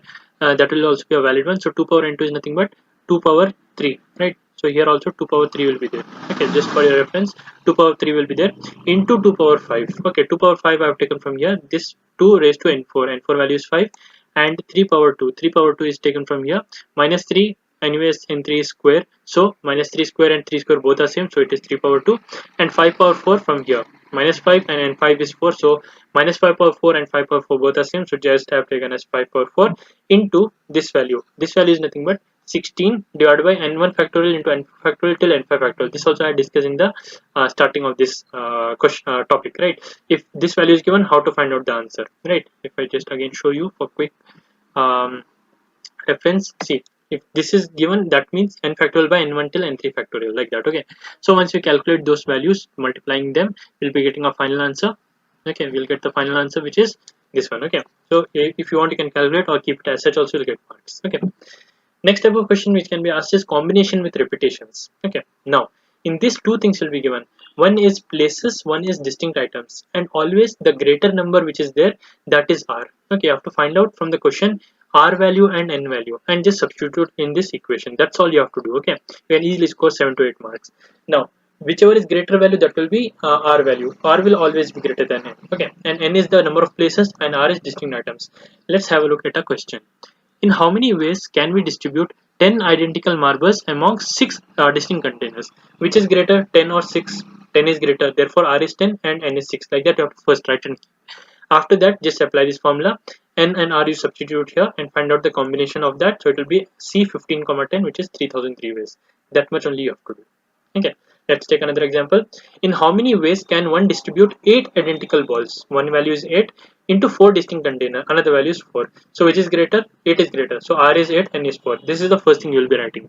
Second, they have asked no container is left empty. Okay, now see, there are 4 containers. Now in 4 container, if I want to ensure no container is empty, means at least one ball I have to put it here. If from 8 identical ball I put 4 balls here, how many balls I have? Just 4 balls I have, and I still have 4 containers, right? And the remaining 4 balls I can put it in any of these containers. So N value and R value will become 4 in this case, right? No container is left in, because one ball I'll put in all of those, I'll remain with 4 balls, and that 4 balls can be kept in any of the 4 containers. So firstly we'll distribute 1 ball to each container so that all containers have at least 1 ball. Remaining balls are full. 4, so N value and R value in this case will be 4 only. So N plus R minus 1 divided comma R, that value will be 35 here. Okay, next, The fourth container contains an odd number of balls. Okay. Now suppose there are 4 containers here. In the first 4 containers I have put as the 1 ball, and fourth container odd should be there. Odd means in the fourth container either 1 ball could be there, or 3 balls, or 5 balls. Right? These 3 possibilities are. 7 balls it can't be because already 3 balls have been kept here. So 5 balls can be there. 5, 6, 7, 8 it can be possible. So the last container can have either 1 ball, 3 ball, or 5 balls. Okay. So 3 scenarios arise here. Fourth container containing 1 ball. Okay, in that case, the n value will become 3, because see, already 4 I have kept here. Okay, and in the fourth container another 1 ball I am keeping. So the remaining balls I have is 3 balls only. Right? Totally of 8 balls. 1, 2, 3, 4, 5, 6, 7, 8. 3 balls are remaining, and r is equal to the number of containers remaining is 3. Okay, so 3 containers will be remaining. Okay, 3 containers will be there. Okay, so this is a different question. Okay, it's not about no container is left empty. That is a separate question. Now we are again starting from r is equal to 8 balls are there, and n is equal to 4 places are there. Okay. Okay, now see, we have this is a fresh question. Okay, new question. Okay, there's no scenarios attached from the previous one. 4 containers are there and no balls are present here. Just the condition is fourth container should get odd number of balls. Okay, so if it has to get odd number of balls, 7 balls can also be there. Okay, done. Now 4 containers are there, and fourth container should get odd number of balls. That means either it can be 1 ball here, 3 ball, 5 ball, or 7 balls. So in the first case, if the fourth container is going to get 1 ball, okay, how many remaining containers are there? 3 containers are there. How many remaining balls are there? 7 balls. Greater number is 7, r is 7, and lesser number is n, which is 3. So n is 3, r is 7, r is 7. This one. Okay, this is the first case of 1 ball. Here we will calculate this value. Next, fourth container contains 3 balls. If 3 balls are taken here, how many balls are remaining from 8? 5 balls are remaining. R will be 5, and number of places will be 3. Right? 3 containers are there. So R is equal to 5, N is equal to 3. Find out the value. Next, it contains 5 balls. 5 balls means 3 balls are remaining. 3 and 3 here. Right? See, 4 containers are there, and this contains 5 balls. So 3 balls are remaining and 3 containers are remaining. So it will be 3 container and 3 balls. So R and N is 3. Find out the value. Next is 7 balls. So fourth container contains 7 balls here. So 1 ball is remaining and 3 places are remaining. So R is equal to 1 and N is equal to 7. When you consider in this case speciality cases, in that case R value can also get lesser than N. But when the question is given, the straightforward R is always greater than N. Okay. So in this case, fourth container contains 7 balls, so remaining ball is 1, and the places are 3, which is 3 containers. So we'll find out in this way. And to find out all the possibilities, we'll be adding up them how many combinations are there. So totally it turns out to be 70 ways. Okay. Another question in the combination with repetition. Find the number of ways of giving 10 identical gift boxes to 6 persons, A to F. Okay, so 10 identical gifts are there, R is equal to 10, and 6 persons are there, so N is equal to 6. Okay, now in such a way that the total number of boxes given to A and B do not exceed 4. Now a condition has come. Okay, unless the condition has come, R will always be greater than N, but when the condition has come, it can go less also. Now see, let's understand. A and B do not exceed 4. Suppose A have received some boxes, B has received some boxes, and the summation of both of these boxes, that should not exceed 4. That means out of the 10 boxes, suppose R boxes are given to A and B. Okay, so R boxes are given to A and B, and the value of R will be in between 0 and 4. It should not exceed 4, right? The total number of boxes given to A and B is 4. A and B is R, and R should be in between 0 and 4. It should not exceed 4. That's the condition. Now we have this value. The number of ways of giving R boxes to A and B is, how many ways we can give R boxes to A and B such that it does not exceed 4. So how many places are there? Places is nothing but A and B. In this case, the persons are taken as places, so A and B. So N value is equal to 2. And how many boxes are there? I mean R value. R value can range from 0 to 4, right? So in this case, combination will be C plus R minus 1 comma R. So it will be C of R plus 1 comma R. That is nothing but R plus 1. So there are R plus 1 ways in which you can give boxes to A and B such that it does not exceed 4. Okay. Now we have given the boxes to A and B. Okay, maximum 4 we have given boxes. Now the remaining boxes out of R, how many we have given? The remaining boxes will be 10 minus R, right? If you have given R boxes to A and B, the remaining boxes we can give to other people are 10 minus R, right? So 10 minus R is the new R value. So 10 minus R will be taken here and here, minus 1, and N value is 4 because remaining 4 people are there. If we subtract A and B from the total number of people, remaining will be C, D, E, F. So 4 people are there. N value is 4 here, and R value is 10 minus R. Okay, in this equation r value is 10 minus r. Okay, if we subtract r from here, whatever we take, we get the number of boxes remaining for distribution for c, d, e and f.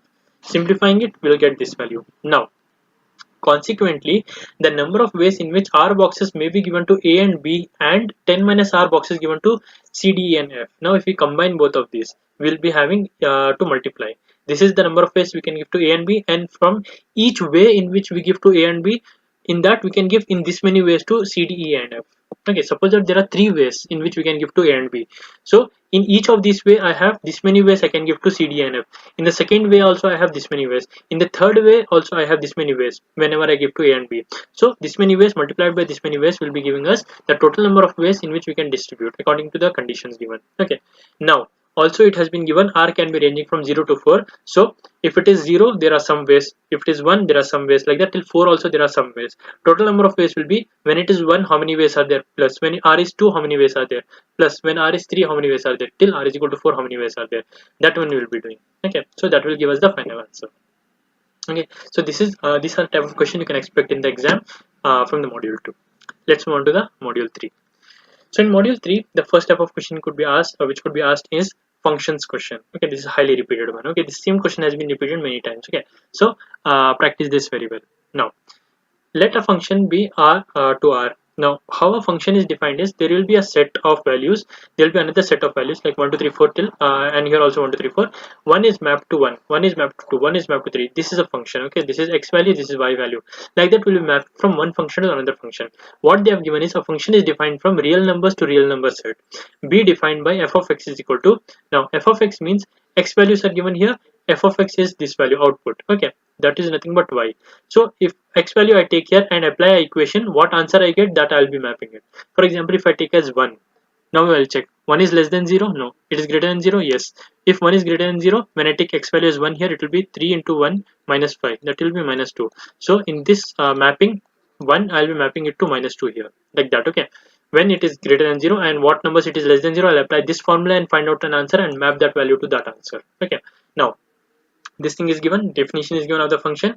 Determine f of 5 by 3 means x value you have to take 5 by 3 and calculate, and f inverse of 3, for what value I am getting 3 as an answer, that I have to calculate, and for what value I am getting an answer in the range of minus 5 to 5.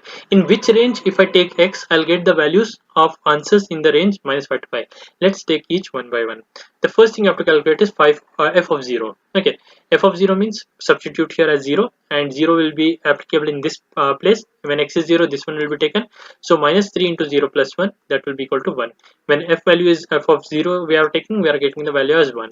So that means in this case, when we are taking 0, it is pointing to 1 here, like that. Okay, next they have given 5 by 3. 5 by 3 is coming in this place or this place. 5 by 3 is greater than 0 or less than 0? Greater than 0. So you have to apply this formula. When we apply this formula and substitute the value of x as 5 by 3, we will get the value of 0 here. Okay, keep it as such. So when 5 by 3 is there in this set, it is mapping to 0 here. That is our first answer. Second answer, f inverse of 3. F inverse of 3 will take it as such, like this. F inverse of minus 3 is equal to x belongs to R such that f of x is equal to 3. We are taking some value of x which is giving us the answer 3. That is what is meaning of f inverse of 3. Some x value is giving me answer of 3. Okay, so what is that x value I have to calculate? Some x value, if it is giving me 3, there are two possibilities. I can get the value of 3 from here, I can get the value of 3 from here, right? Let's take each one by one. If we take this case, some x value is giving me 3, so 3x minus 5 is equal to 3. That means x value is 8 by 3. When I take 8 by 3 and substitute it here, I'm getting the value of value as 3. That is my first possibility. Second possibility is I can get the value of 3 from here also. So minus 3x plus 3 is equal to 3. Minus 3x plus 1 is equal to 3, and we substitute and we solve it, we'll get minus 2 by 3. So when x is minus 2 by 3, this will be applicable, and when we substitute minus 2 by 3 here, we'll get a value as 3 here. That is my answer here.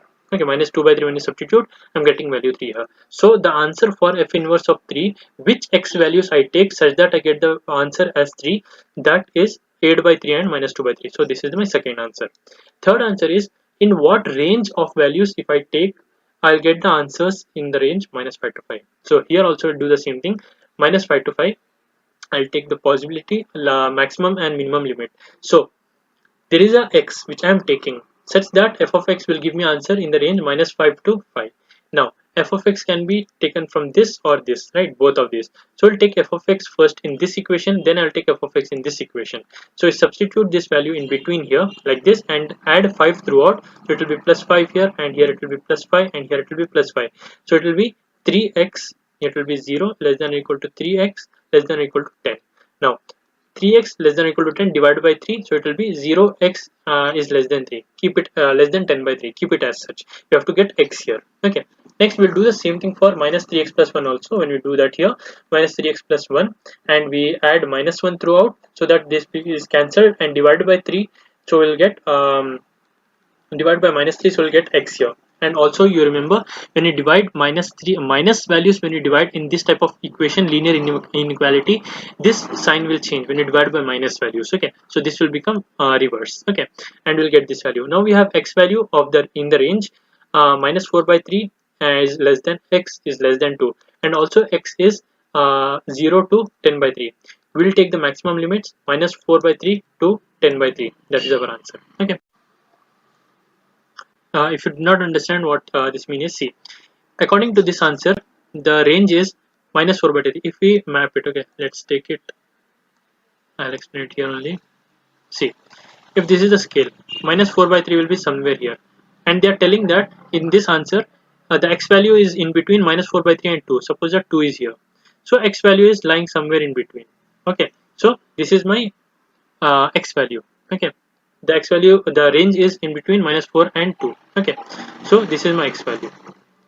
Now according to this equation, x is lying between 0 and 10 by 3. So 0 is somewhere here, and x is lying between 0 and 10 by 3, right? So according to second answer, my x value is lying in between this. So if we combine both of this, obviously the answer is lying between 4 by 3 and 10 by 3, overlapping between this, where we are getting both the answers, right?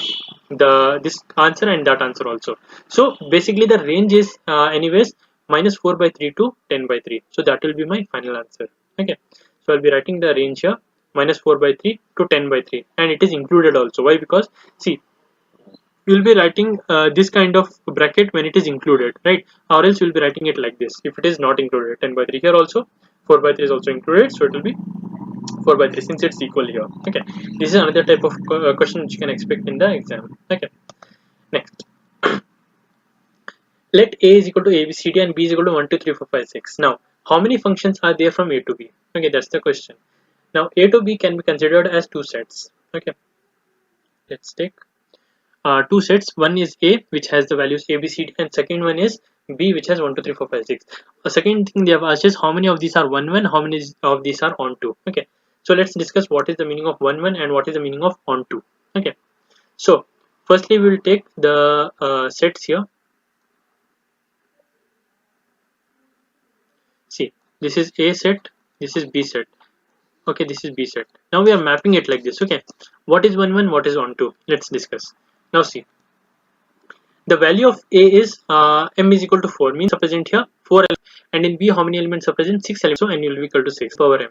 Okay, if A is having m elements, B is having n elements, the number of functions from A to B will be given by n power m. That's the formula. Okay, so 6 power 4, 1, 2, 9, 6. Number of 1, 1 functions possible from A to B, that is given by n factorial divided by n minus m factorial. Okay, that is 6 by 2 factorial.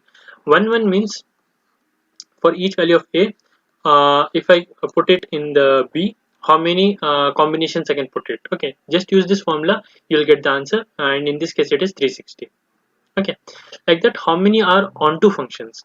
Onto functions are not possible because A is less than B. Okay, onto function means the reverse from B to A. Okay, B to A, how many we are passing? Since B has more elements, each of these elements will not be able to point all of these elements because here limited elements are there. Here only 4 elements are there, here 6 are there, so 2 will be remaining which are unpointed. So onto functions is not possible, so it will be 0, no onto functions. Okay, next again in the reverse way, from B to A, again we'll do the same thing, m power n. This is m, this is n, so B to A will be m power n, and there is no 1, 1 function because B is greater than A. So 1, 1 means from this to this, right? And 6 elements are here, 4 elements are here, 2 will be remaining. There is no 1, 1 function. Okay, next there is the number of onto functions from B to A. Onto functions will be possible, which is nothing but P of 6, 4. Okay, to find out the onto function, we'll be using P of 64 formula. Okay, from B to A. So from B to A, we'll be using permutation formula. So this is not actually permutation, this is the onto formula. So we'll be substituting the values here.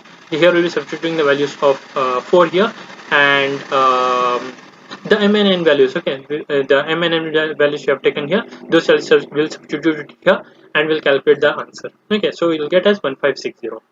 Okay, this is the question which you can expect in under the topic 1 and onto functions and number of functions. Okay, next is relations. Okay, one kind of questions is functions, another kind of questions is relations. Okay, so in relations, a set is given here. Let A is equal to 1, 2, 3, 4, 5.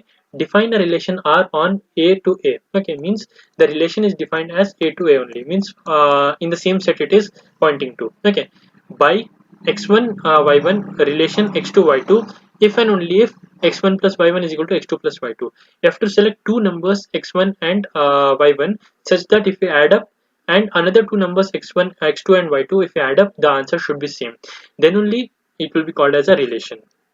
Now verify that R is an equivalence relation on A cross A.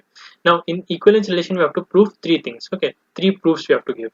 Let's discuss what are the proofs. Okay, for all x comma y belonging to A cross A, x plus y is equal to x plus y.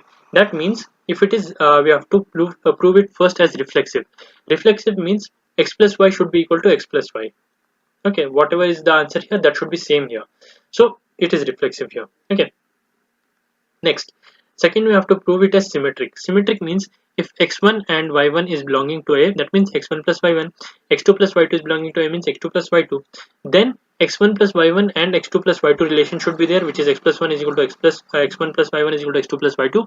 Also the reverse of it, which is x2 and y2 should be taken first, then x1 and y1, which means x2 plus y2 is equal to x plus y1. So in this case both are same, so it is symmetric also.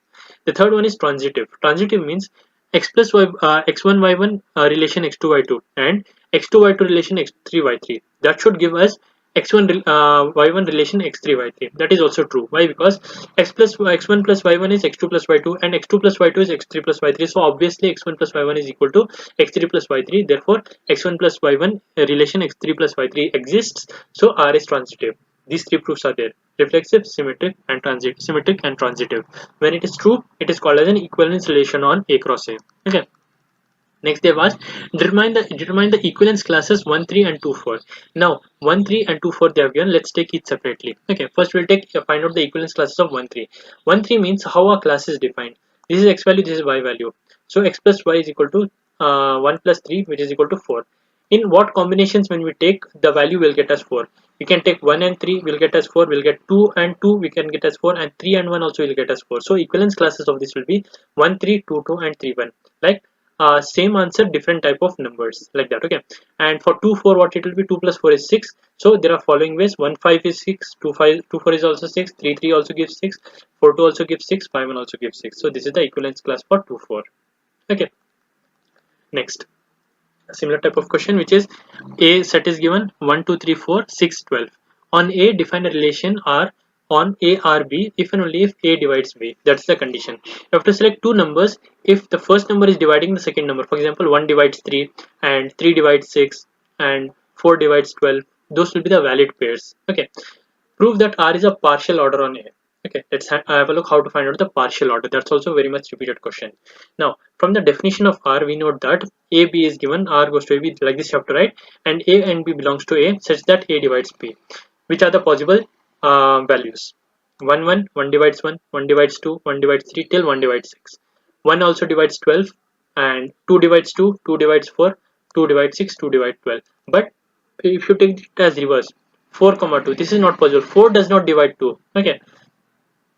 You can't do 2 by 4. Okay, this is not a real not a number which is present in this set. What number can be present in this set is 4 divided by 2. That is nothing but 2, 4.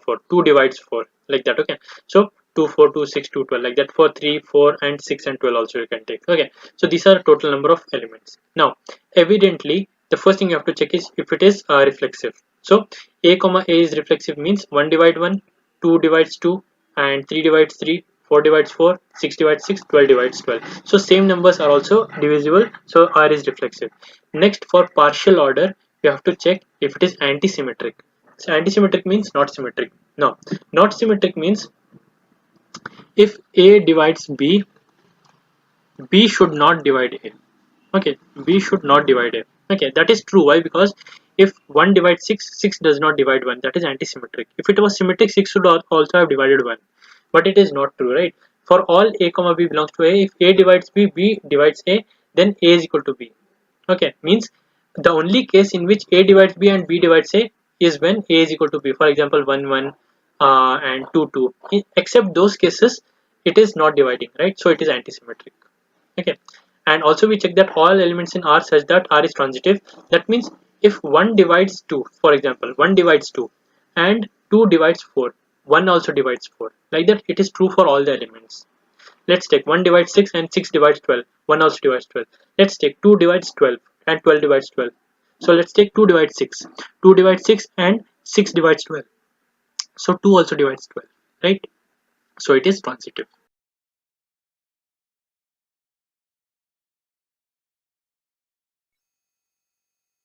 So as of now, what you have got, R is reflexive, it is antisymmetric, and it is transitive.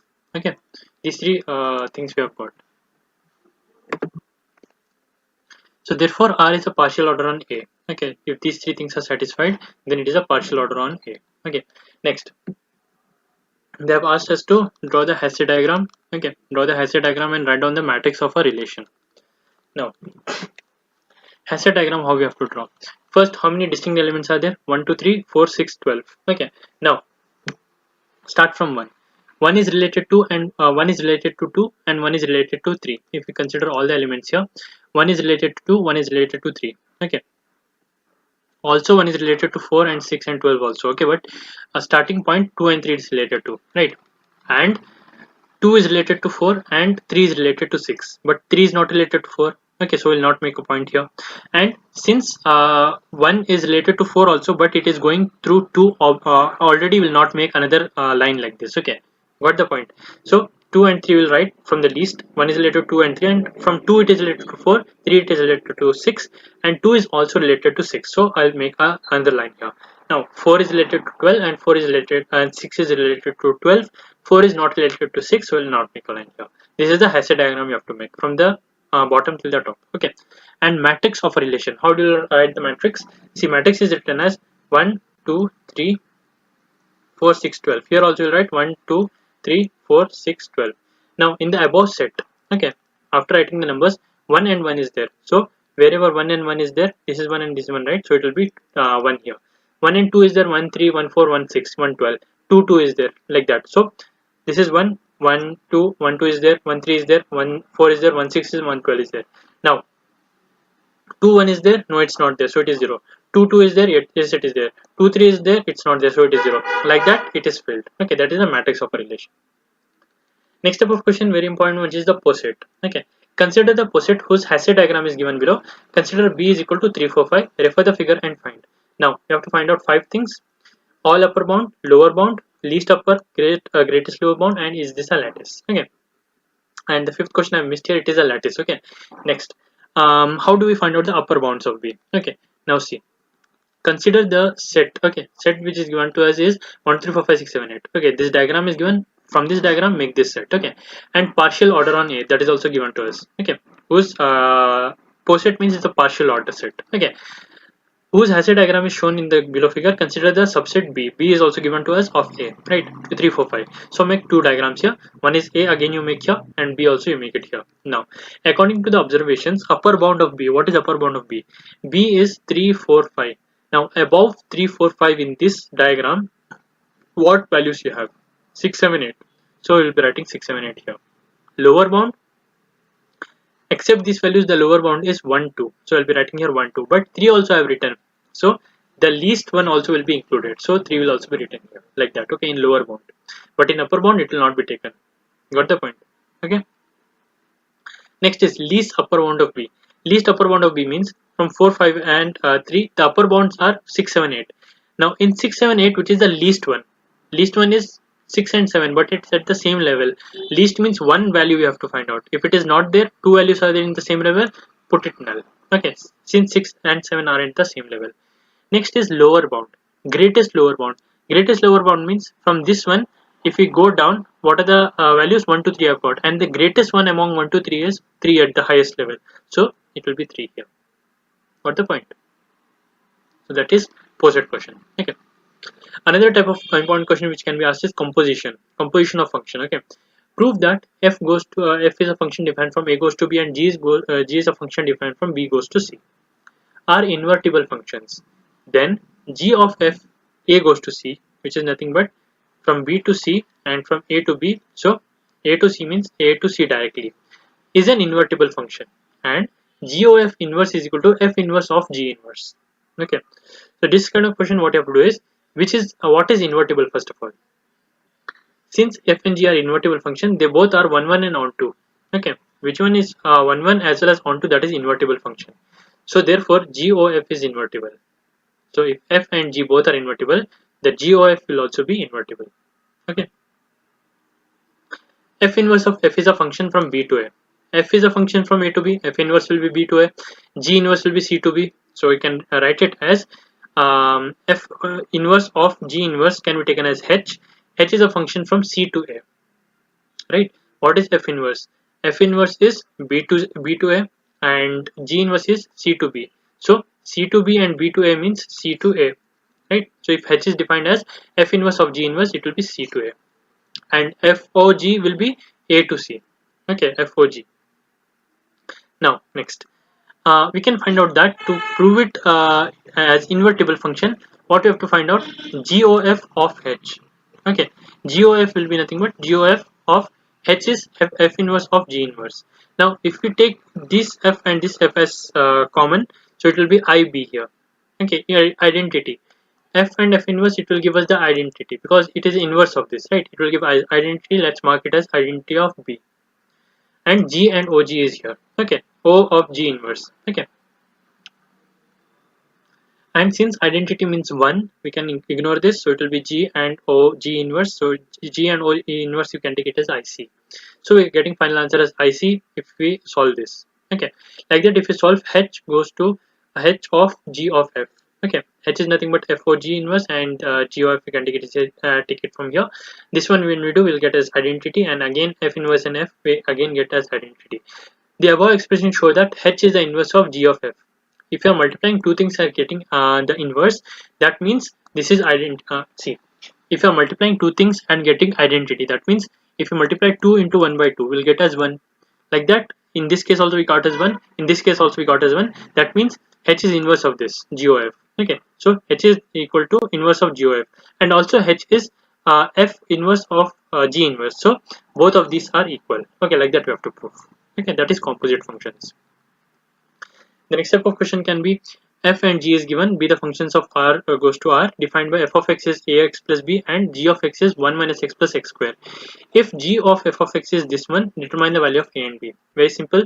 First, what you have to take, g of f is given as 9x square minus 9x plus 3.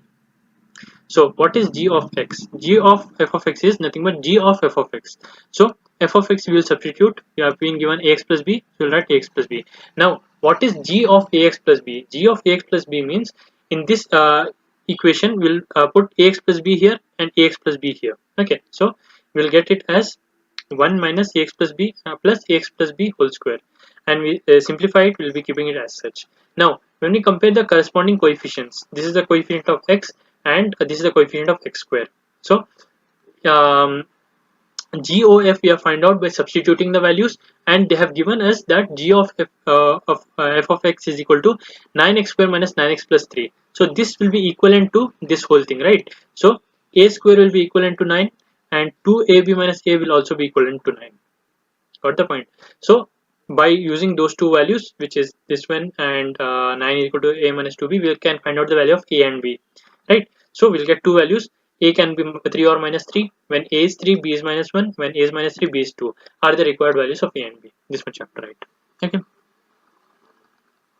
Next super important question is the topic which is pigeonhole principle. Okay, very simple yet very important. This has been seen in almost all of the papers. ABC is an equilateral triangle whose side are of length 1 centimeter. So This is a triangle where it is 1 centimeter, 1 centimeter, 1 centimeter. If we select 5 points inside the triangle, okay, in the triangle we select any 5 points, okay, prove that at least 2 of these points are such that the distance between them is less than half centimeter. It's given that this is 1 centimeter, 1 centimeter, 1 centimeter, but if we select 5 points, we have been given that we have to prove at least between 2 points the distance is less than half. How do we solve this one? Okay, so to solve this one, what you have to do is consider a triangle DEF formed by joining the midpoints of the sides BC, CA and AB of the triangle ABC. If this is the triangle, we'll be forming another triangles here, and each of these is 1 by 2. Okay, half, half, half, half, and this is also half. Each side is half centimeter, and this is also half centimeter according to the laws of triangle, right? We have studied in 9th standard, right? So this will also be half. Now choosing at max 4 points is possible. Now see, if you choose 1 point here and 1 point here, the distance will be more than 1 by 2. Another point here more than 1 by 2, and here also if we choose, it will be more than 1 by 2 here. But if we have to choose 5 points, so if you choose 5th point, it will be lying in any of these triangle only. There is no other option. So one triangle will be having 2 points, and if one triangle has 2 points, the distance of each side is half centimeter.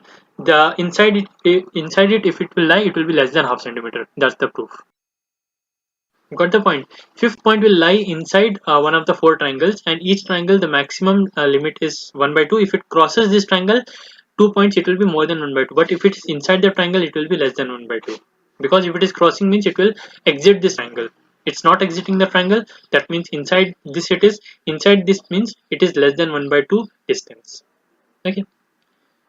Another type of question which has been asked in the previous paper is, prove that in any set of 29 persons, at least 5 persons must have been born on the same day of the week. Now, very simple, the formula of Pigeon principle is m minus 1 by n. Okay, p is equal to, we have to find the value of p, m minus 1 by n. Greater value will be m value, and lesser value will be n value, which is day of the week means 7 days are there, right? So n value will be 7. Now, m minus 1 by n will get m minus 1 by n, it is 4, right? And finally we have to write at least p plus 1 or more. That means at least 5 or more, like that. P plus 1 is 5, so at least 5 or more must have been born on the same day. Why? Because see, 29 persons are there. Okay, 29% means 7 days are there here, 7 days. So if we put 1 person here, 1 person, 1 person, 7 persons will come. Then 8th person will be any of these 7 only, right? 8th person will be any of these same day of the week. So 2 persons will be there who will be having the same day of the week, the birthday, right? If 8 persons are there, because 8th person cannot have 8th day of the week, it does not exist. It has to accommodate in the 7 days only, and already in 7 days 7 people are there, so another person will be accommodated in one of those, so it will be 8. Like that, if we do till 14, 15%, there will be 3 persons with the same birthday. Then till 21, 4 persons, 28, 5 persons, like that.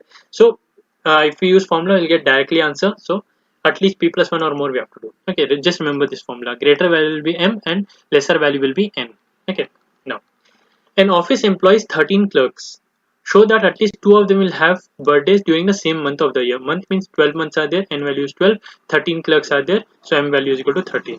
Apply this formula, m minus 1 by n, that is 13 minus 1 by 12, which is 12 by 12 is 1. So p plus 1 you have to find out, that is 1 plus 1 is 2. So at least 2 or more persons will have same month birthday. Okay. So these are some of the most repeated and the important topics from the module 3. Don't miss any of this and practice them well. Okay. Let's move on to the module 4. So the first question, first type of question you can expect in the module 4 is principle of inclusion exclusion. Okay, listen very carefully here. Determine the number of positive integers n such that 1 is less than n and less than 100, means the numbers which you are going to determine, that should be between 1 and 100, and that number is not divisible by 2, 3 and 5. For example, 37. 37 is not divisible by 2, not divisible by 3, not divisible by 5. Like that, how many numbers are there between 1 to 100, that you have to find out. For this kind of question, what you will do, first find out how many numbers are there. 100 numbers we have taken, so s value will be taken as 100. Okay, means s naught will be taken as 100. Now let's take all those numbers who are divisible by 2, like 2, 4, 6, 8 till 100. Okay, that is a set A. Set B is all the numbers divisible by 3, like 3, 6, 9 and so on. C is all the numbers divisible by 5, like 5, 10, 15, 20, and so on. We have 3 sets. The question is, we have to find out not A and not B and not C. Means the set except this. The numbers which are not present in this set, not present in this set, and not present in this set. Those numbers are not A and not B and not C. If you apply De Morgan's formula, take the nots separately and change the sign as and to or, so it will be union here. So we have to find out this value. Okay, now let's find out the set of A. A is number of elements in S that are divisible by 2. Okay, divisible by 2 means it will be 2. Alternatively, one number we leave, and that will be that many numbers. For example, if we take first 10 numbers, how many are divisible by 2? 2, 4, 6, 8, 10. 5 numbers are there because we are leaving one, taking one. That means we are finding out half numbers. Half we are taking, half we are leaving. That means divided by 2. How many numbers are there? 10. 10 divided by 2, that means are divisible by 2. Right? So that one we will find out like this. 100 out of 100 divided by 2, 50 numbers are there which are even. Similarly for B, we are leaving 3 numbers. So out of 100, 3 if we leave and take, how many such numbers will come? 100 divided by 3, 33.3. Point will remove, so we will take as 33. If we consider 5 means 5 numbers we are leaving, 5, then 10, then 15. So 100 divided by 5 when we do, we will get all these numbers. How many are there? That is 20. Now A set, B set, and C set we have got, and when we add up all of these, we'll get this many numbers which are divisible by 2 or divisible by 5 or divisible by 3. Some numbers are divisible by both 2 and 3. Some numbers are divisible by 4 and 3. That's why it is 103, because repetitions are there, right? See, if we take 50, 50 is also divisible by 2 and also divisible by 5. So 50 is present in this set also and this set also, right? Sorry, not this set, this set. So 50 will get added 2 times the number 50 in this set on this set. That's why it is exceeding numbers. There are repetitions also here. Okay. Now, next set what we have to calculate is both divisible by 2 and 3, both divisible by 2 and 5, both divisible by 3 and 5. So both divisible by 2 and 3 means we'll take 2 into 3, 6. Okay, so we'll get the number of how many are divisible by 2 and 3. Both divisible by 2 and 5, we'll multiply and keep. Both divisible by 3 and 5, 3 5 are 15. So 100 divided by 15. These many numbers. These many numbers are divisible by 2 and 3, both divisible by 2 and 5, both divisible by 3 and 5. Okay. Now these numbers when we add, we'll get S2. Now we'll take all the 3. How many numbers are divisible by 2, 3 and 5? So I'll multiply 2, 3 and 5. We'll get 30. 100 divided by 30 is 3. It will be some decimal value, but we'll take it as 3. So S3 is equal to 3. What's the point? So now we have got here as S3 is 3. Now we have got these values. We'll substitute the values of these ones, these values, and find out the answer. So what is the final thing we need? The final thing we need is A union B union C, or A naught intersection B naught intersection C naught. Okay. So to find out the value which is A naught intersection B naught intersection C naught, that will be nothing but the S naught value minus S1 value plus S2 value minus S3 value. Substitute those values and find out, you will get the value of 26.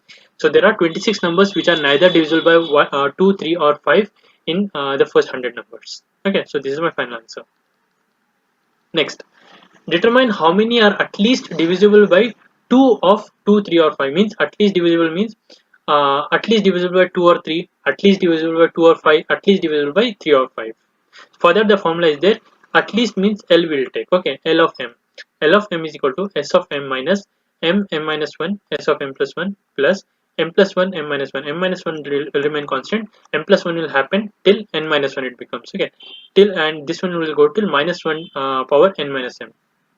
If you take a very simplified way, how many they have given? At least divisible by 2, right? And at least is given, so take L2 and substitute M value as 2, so it will be S2 minus M value here and M value here also. It will be 2 and 1, so it will be 3 here. Okay, that is the value which we need. M value is 2, so this is the final answer. Okay, and S2 we have found out in the top.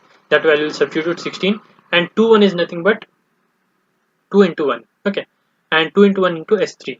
Okay, S3 value also we have, we'll substitute it here. Okay, so we'll get the value, we'll find out the answer here, we'll get as 26. So there are at least 26 numbers which are at least divisible by 2 of 2, 3 or 5. Okay. Another one they can ask is exactly divisible by 2 of 2, 3 or 5, means how many numbers are there that is divisible by 2 and 3, and how many are divisible by 3 or 5, and how many are divisible by 2 and 5. So E of M we will take. Slight change in the formula. Here it will be 1, 2 till n minus m it will be. So here E of 2 we have to calculate. So Sm value will take S2 and m plus 1 by m1 here. So it will be taking, we'll be taking 3 here. We'll be not taking these values because S of m plus 2 is not valid for us. Okay. What is the m value? 2. And if you do 2 plus 2, it is S4. S4 is equal to 0. We are calculating till S3 only because only 3 elements are there, A, B and C, right? So S4 will not take, so this all will be 0. So this much only we will take. So 3 and 1 here and 3. So S2 we will be putting it here. So S2 is nothing but this value minus 3 into 1, that is 3 here, and this is nothing but NCR, okay? NCR. And S3 value, which is 3. Okay, S3 value we have calculated at the top here. S3 value finally we have got as 3, right? Substitute that value. Okay, so we'll get the value here as 23. Okay, so exactly divisible by 2 of 2, 3 or 5 is 23. 23 numbers are there. Okay. So next, in how many ways can 26 letters of the English alphabet be permuted so that none of the patterns spin, game, path or net occurs? Means when we arrange all the letters from A to Z in random way, in between spin should not come, game should not come, path should not come, and net should not come in that arrangement. Let's see. For this again do the same thing. Total number of permutations are 26 factorial. 26 letters are there, so it will be 26 factorial. Next, number of permutation containing the pattern spin. We'll calculate first for the spin. So if suppose we arrange 26 letters in different way, and in between 4 letters came as spin. Okay, so the remaining letters will be 22 letters here. So if you find out how many ways this can happen, we'll take this as one entity and this one as 22 entities. So 22 and here is 1, so 23. So totally this can be arranged in 23 factorial ways. Like that for game also 23 factorial, path also 23 factorial, net is just 3 letters, so it will consider here, remaining are 23 letters, 23 plus 1 24, so 24 factorial. Add up all of these, that will be S1. Now both spin and a game, both means two words can occur together. Okay, how many possibilities are there such that spin and game can occur together? So spin is here, game is here. If they occur together, this is one word, this is another word, and remaining are 18 letters. So 18, 19, 20, so 20 factorial. Spin and path cannot occur together because P is already taken here and path cannot form. It will be ATH only, and that is a not valid word. So here it will be 0. Spin and path cannot occur together. And the other one, which is spin and net. Spin and net can come. Spin is here and net is here. So this will be one letter and the remaining letters are 20. So 20 plus 1, 21. So 21 factorial. Okay.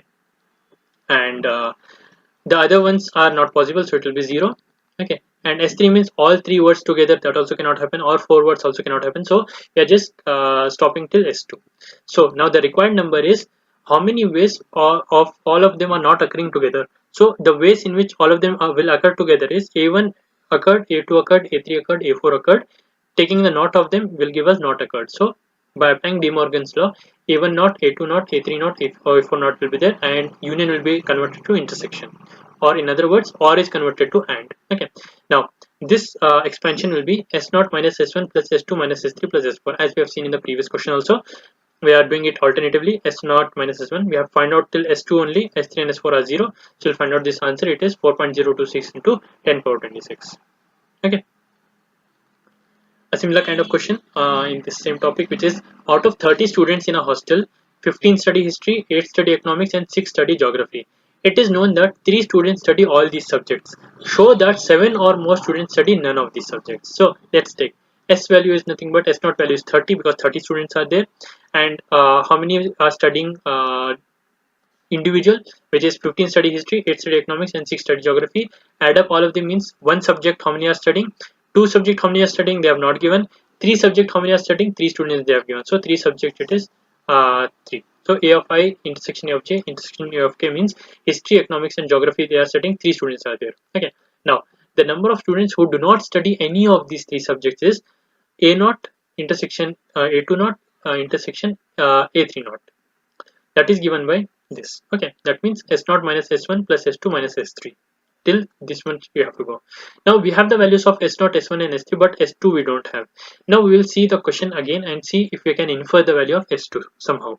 So simplifying this, we'll get S2 minus 2. We'll keep it in mind. Our final answer is 2 minus 2, but we don't have S2, so we'll find out S2, substitute it here, find out the final answer. What is S2? S2 is either studying two subjects. Okay, so we note that A1, A2, A3 means studying all the three subjects is a subset of studying at least two subjects. You agree with that, right? How many students are studying at least two subjects? In that set only there is a subset which is having studying three subject students, right? Because these subjects also comes under at least two subjects, right? So this is a subset of this. So if there are three students here, the value of this will be greater than 3, obviously, and there are three subjects here, so the at least value will be, for each subject 3 students will be there who is studying at least 2 subjects, so it will be 3 times this set value, right? So it will be 3 into 3, which is 9. So this value will be at least greater than or equal to 9, so we'll take the least value, which is 9. It can be greater than 9 also. We'll take least value, which is 9, substitute it here, so it will be 9 minus 2, 7. 7 is the least value. Greater than 7 also it can be there. Our final answer is this. Okay, at least 7 is there, more than 7 also it can be there. That is what we have to show that at least 7 or more students study none of these subjects. Okay, next important concept is derangements. Okay, this is a short question which has been asked in all the previous papers. Okay, so there are n pairs of children gloves. Okay, before starting derangements, I'll tell you what is derangements. Okay, now let's see, because unless you understand what is derangements, it is difficult to understand what's happening in this question. Okay, see, let's take 4 numbers,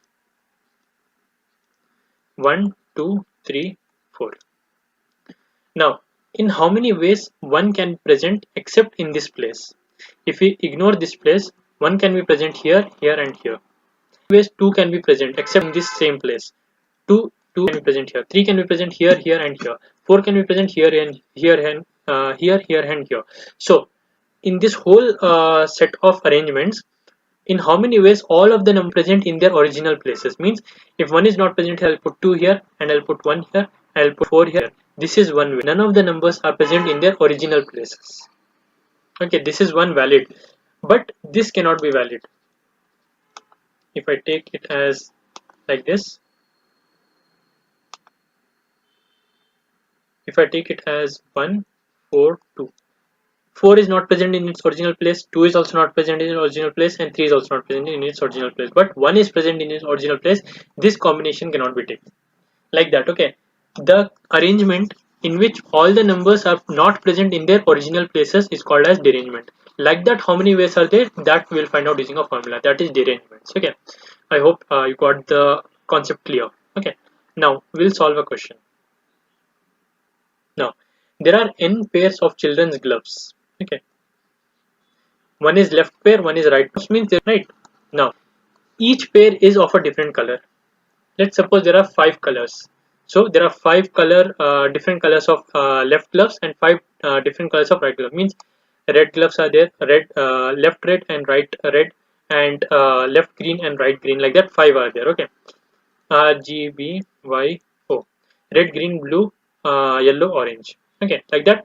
Left 5 are there and right 5 are there. Now suppose that the right gloves are distributed at random to n children, and thereafter left gloves are also distributed to them in random. So suppose 5 children are sitting here, we gave the right gloves here to 5 children. Okay, and they have got some colors. Okay, like for example, suppose R, G, O, B, Y, they have got it like this. Now we'll distribute left gloves also in random order, so necessarily they'll not get the same color which they have got previously. They might get different color also. So what you have to calculate is in how many ways all of them will get different gloves. That is the derangement. Okay, find the probability that no child gets a matching pair. That means first they got a color, and second glove they got a different color, and all of the children got different only. None of them have same color. How many ways are there in which we can distribute such that everyone gets different? Let's understand. The left gloves can be distributed to children in n factorial ways. Initially when we will distribute, if there are n students, in n factorial ways it can be distributed. Next, the event of not getting a matching pair occurs if the distribution of left gloves is an derangement. Okay, so the formula for the derangement will be dn by n factorial. Okay, required probability will be dn, that is a derangement, and probability means out of all the possibilities, how many are derangements. That means how many are not, how many ways the students will not get matching pairs. That is dn by n factorial. So the expansion of this is very simple: 1 minus 1 by 1 factorial plus 1 by 2 factorial plus 1 by 3 factorial till minus 1 power n by n factorial. Till that point you have to go. Okay, so this is the answer you have to write. No student gets a matching pair. Okay.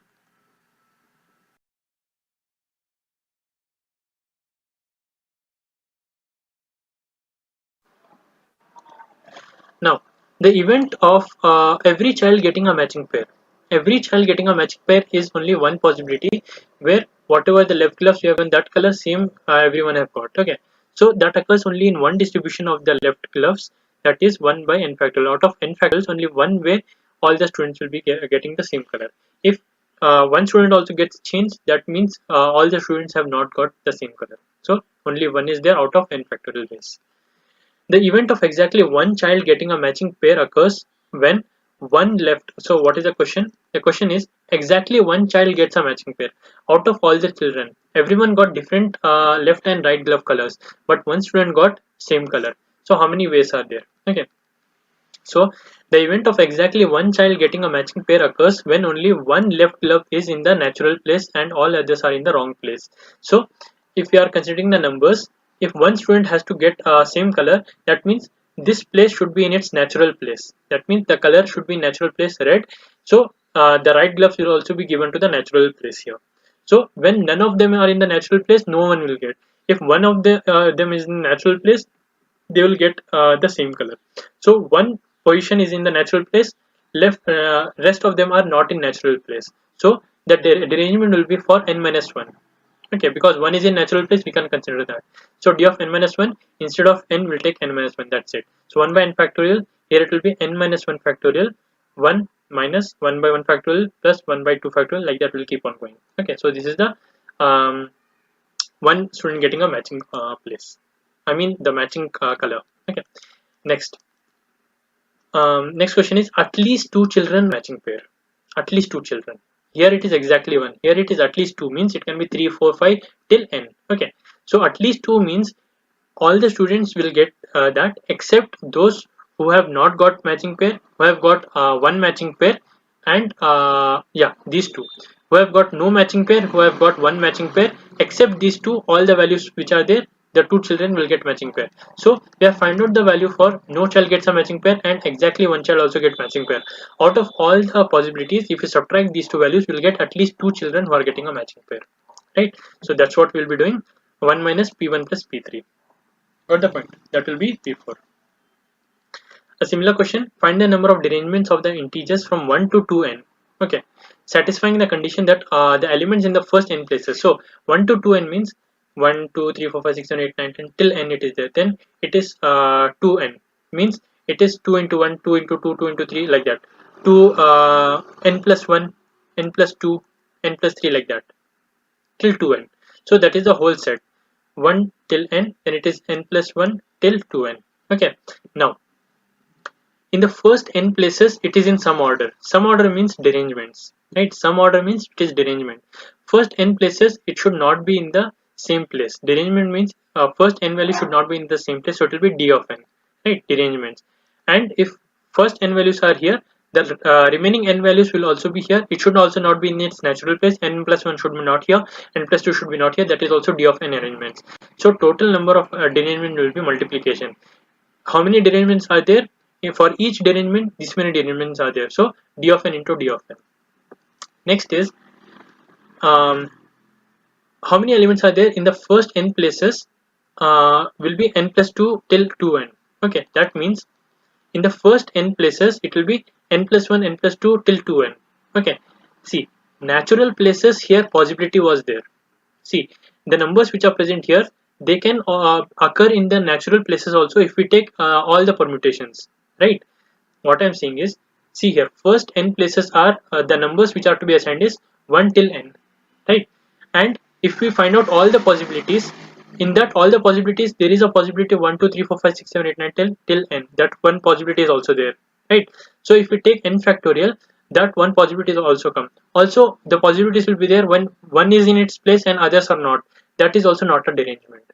Okay, so that will be possibilities will be there. So that's why we have to find out derangement, because the possibility of the numbers coming in its original place is present. But in this case, what is the case is the second half of the numbers are coming in this place. So none of these numbers have their natural place here by default, right? Because these numbers natural places are here. So no matter how we arrange this, it will never be in its original place. So that's why all the permutations are valid. That means n factorial will be number of ways, because none of them will be in its original place. So we have to take the maximum value, which is n factorial, right? In all of the possible ways, none of them will be in its original place, because we are considering these places and the original places for these are present here. Okay, so in this place, all the permutations will be valid. So that will be n factorial here. Similar goes for here also. None of these places are present here in its original place. So no matter how we arrange, it will never be in its original place, because first of all the original place of these numbers are here and not here. So n factorial will be the ways in which we can arrange such that it will not be in its original place, and n factorial ways in which this will also not be in the original place. So together it will be n factorial into n factorial. That will be our final answer. Okay, you have to be very careful here. If you take d of n here also, it will be wrong. Okay. Next, there are 8 letters to 8 different people in 8 different envelopes. Find the number of ways of doing this so that at least one letter gets to the right person. So 8 letters, 8 envelopes, and 8 persons are there. So how many ways will be there? So the number of ways of having 8 letters in 8 envelopes such that at least one letter is in the right envelope. So one letter means out of all the possibilities, we are subtracting the d of 8 derangement value. Derangement means none of them are having the right letter.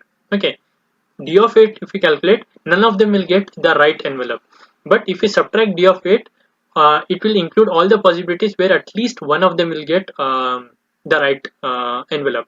And at least, by at least I mean 1 can get, 2 can get, 8 also can get. Okay, so at least means that is what we mean. Okay, at least 1 means at least 1, 2, 3, 4 till 8 also.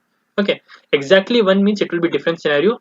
We have to not include the 2, 3, 4, 5. We have to not include that. Okay, so but in this case, if we subtract all the derangements, we will be remaining with all the permutation where at least one person has the right envelope, right? So derangement will ensure that all those values where none of them are getting no envelope, that is removed from this permutation. So we'll just do it here, and the expansion of d8 is 8 factorial into e power minus 1. So when we calculate it, we'll get the value here. Okay, now find out the number of derangements of 1, 2, 3, 4. Very simple. 1, 2, 3, 4, 4 elements are there, and to find out the derangement, it will be 4 factorial into 1 minus 1 by 1 factorial plus 1 by 2 factorial minus 1 by 3 factorial, and so on to 4 factorial. This will be same if you do it in this way also. Okay. The next super important topic is Rook polynomials. Okay, this also has been asked almost in all the papers. Okay. Find the Rook polynomial for 3 cross 3 board using 3 cross 3 board using the expansion formula. Okay. Now the board will be given like this, and for this board, if they have asked us to find out using the expansion formula, what you have to basically do is mark one element. Okay, we have to mark one element as excluding element. Any element you can mark. The easiest way is to mark the middle element. Okay, for 3 cross 3 board. Same question could be asked 3 cross 3 board only, so pay attention. So if you mark as 5 here, remove the column and the row of that. What elements are remaining? 1, 3, 7, 9. Take it here and keep it. That will be D, and the original board will be C, and except this element, what elements are there? That will be E. 3 boards are there with us now. Now what you have to do, consider each board one by one. For D board, we have to find the Rook polynomial. How we will find out? We have to find out the R values. R1 values, R2, R3, R4. How many elements are there? That many R values you have to find out. Now what is R1?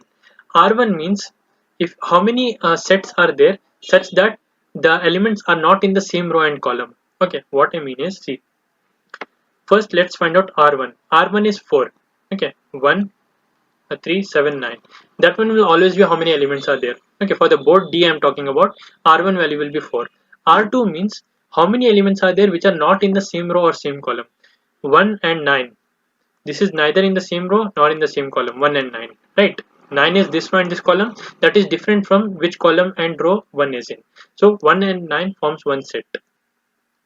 Second set can be formed as 3 and 7, because 3 and 7 both are not in the same row and same column. Okay, so it should not be there in same row and it should not be there in same column. Okay, both it should not be there, then only it can be considered as valid element. So like that, how many elements are there? When we consider two elements, r is equal to 2, that means there are two elements. See, don't get confused. What I mean is, r is equal to 1. R1 means how many elements are there. R2 means how many two elements are there together such that it is not in the same row and same column. Like that, two elements are there. So R2 is 2. And the R3, R4 we can't take, because if we take three elements, no matter which three elements we take, it will be either in the same row or same column or both. Got the point? That one we can't take 3. So the rest of the things will be 0. Okay. Next, we have to write the formula for the board D. So it will be written as, the Rook formula will be written as R of D comma X. Okay. Now, for that, the formula will be written like this: 1 plus R1X plus R2 X square plus R3 X cube. Like that, we'll substitute R1 and R2 values here. R1 we have 4. 1 plus R1 value is 4 here. 4x plus R2 value is 2, so 2x square. Okay, so this is the formula. Keep it as such. Like that, same thing we'll do for E also. For E, what is the R1 value? Means how many elements are there? 1, 2, 3, 4, 5, 6, 7, 8. 8 elements are there. R2 value. R2 value means how many elements sets are there of two elements such that both are not in the same row and same column. So few of them I will show you. 1 and 6, not in the same row or not in the same column. 1 and 9, not same row same column. 1 and 8, not in the same row same column. 2, 4, 2, 6, 2, 7, 2, 8, 3, 4, 3, 7, 3, 8, 6, 7, 4, 9, and 6, 8, and 4, 8. So these are all the possibilities where it is not in the same row, not in the same column. That total, how many numbers I told you, that sets I told you, that totally there are 14 are there. So R2 value will be 14. R3 value will be 4, means you have to select 3 elements which are not in the same row or same column. So one of them I will select and show you. 1, 6, and 8. These 3 elements neither in the same row nor in the same column. Agreed? 2, 4, and 9, neither in the same row nor in the same column. The third, 2, 6, and 7, neither in the same row nor in the same column. 3, 4, and 8, neither in the same row nor in the same column. So there are 4 such elements. Okay. So R3 is equal to 4. If we select 4 elements till 8 elements, it will obviously be in the same row and same column. It can't be in different rows. So the maximum value we can reach is R3 only, which I have got 4. So equation will be 1 plus R1x plus R2x square plus R3x cube.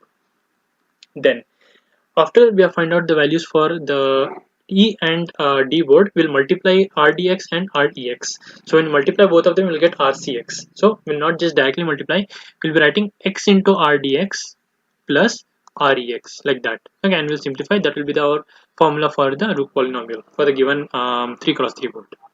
Okay. So this is a very important question. Practice this same question. It's highly likely that the same question could be asked again in the exam. Okay. Next, find out the Rook polynomial for the shaded chessboard. Now, the shaded chessboard is given here. 4 elements are there. This is element 1, element 2, element 3, element 4. Now, let this board be C. Okay. And here they have not asked us using the expansion formula. And it's a small chessboard. So we can directly find out. How we'll find out? What is R1 value? R1 value, if they ask about the expansion only, then you have to take this kind of approach. D and E. If they don't ask directly also, you can do. Okay. So for the board C, R1 value is what? How many elements are there? R1 value is 4. R2 means how many elements are there? 2 elements, such that it will not be in same row and same column. So these 2 elements, different row, different column, different row, different column, and these 2 elements, different row, different column, this element and this element. So there are 3 such elements. And if we take more than that, if we try to take 3 elements, different row, different column, that can't happen because these 2 is in the same row and same column. So there are 3 such elements which have different row and different column. If we take 2 at a time, so RCX will be 1 plus R1x plus R2x square plus R3x cube and so on. So we have till R2, so we'll write it till R2 only. Okay. Another super important question in the same topic from the previous paper. See, there are 5 teachers, okay, T1 till T5, and there are 5 classes. Now, some teachers don't like some classes. For example, T1 and T2 don't want to become the class teacher for C1 and C2. T3 and T4 don't want to become for C4, C5, and T5 does not want to become for C3, C4, and C5. So, if we take a matrix here and put it like this, T1 does not want to become for C1, T1 does not want to become for C2, and so on. Okay, like that we'll be marking here. and in how many ways can all the teachers be assigned to all the classes such that it will not fall in these places. To find out that, what we'll be doing, we'll take this as one board and this as one board. Okay, so case 1, 1 2 3 4, here also we'll apply the same formula. R1 is 4, R2 is equal to 2 here. 1 4 and 2 3 are the valid elements which is not present in the same row and same column, and R3 till R4 is equal to 0. So we'll find out the Rook polynomial. Same thing we'll do for this board also and find the Rook polynomial here, so we'll get a value here. Next, from the board C is made up of shaded squares, the Rook polynomial is given by RC of x is equal to this value into this value, because two boards are here, and when two boards are coming we have to multiply these two boards equations. First board equation is this, second board equation is this, multiply these two, we will get a value here. Next, from this value what we can observe, the coefficient of x is R1, this is R2, this is R3, this is R4, this is R5. Note down all of those values. After noting down all of these values, in this equation we have to find out S0, S1, S2, S3, S4, S5, because this is the type of question where you have to find out how many are present. Okay, means we don't just have to find out this value.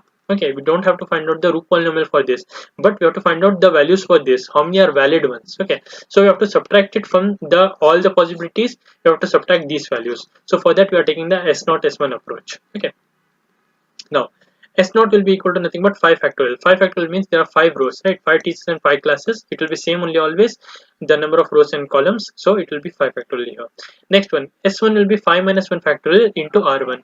S2 will be 5 minus 2 factorial into R2, into R3, into R4, into R5. Like that we'll do, we'll find out the answers here. Next, whatever the answers we got, we'll have to do the same way, S0 minus S1 plus S2 till S5. Okay, when you do that, we'll get a value. So there are 8 ways in which we can assign all the teachers to all the classes such that it does not fall in the forbidden places. Okay, and the forbidden places is the one which is present here. Okay, like the ones which we had put here. These are not the valid places. Okay, so 8 such places are there where the teachers can be assigned to the classes. Next, recurrence relation. This is also very important concept. Okay, what is the recurrence relation? See, let's understand. A bank pays a certain percentage of annual interest on deposits, compounding the interest once in 3 months. Once in 3 months means in 1 year 4 times it will compound, because 12 months are there, 3 months, 3 months, 3 months, 3 months. So 4 times it will compound. Okay, and if deposit doubles in 6 years and 6 months, if I have 10 rupees, in 6 years and 6 months it becomes 20. Okay, what is the annual percentage of interest paid by the bank? So percentage of interest every year we have to calculate per year. So how do we approach this? So note down whatever is given and write a formula for it. Let's suppose annual interest is x%. Okay, then quarterly means 3 months rate will be x by 4%, right? Because in 1 year it is compounding 4 times, so x by 4. So you have to take it as x by 4%, and if you take it in the percentage form, it will be x by 4 into percentage is nothing but 1 by 100 divided by 100, right? So it will be x by 400. Keep it as such. Next, let's assume that P0 was the initial deposit, and after 6 months and 6 years and 6 months, it became Pn, and Pn means it became double. Okay, generally Pn we are taking for nth quarter. Nth quarter means in 1 year there are 4 quarters, right? Because 3 months, 3 months, 3 months, 4 quarters. So 6 years it will be 24 quarters. Plus 6 months means another 2 quarters. That means total 26 quarters are there which you have to calculate.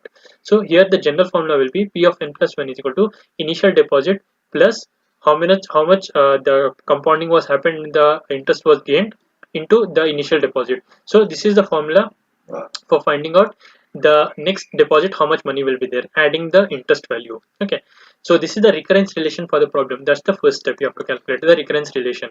Next you have to calculate the general solution for the homogeneous relation.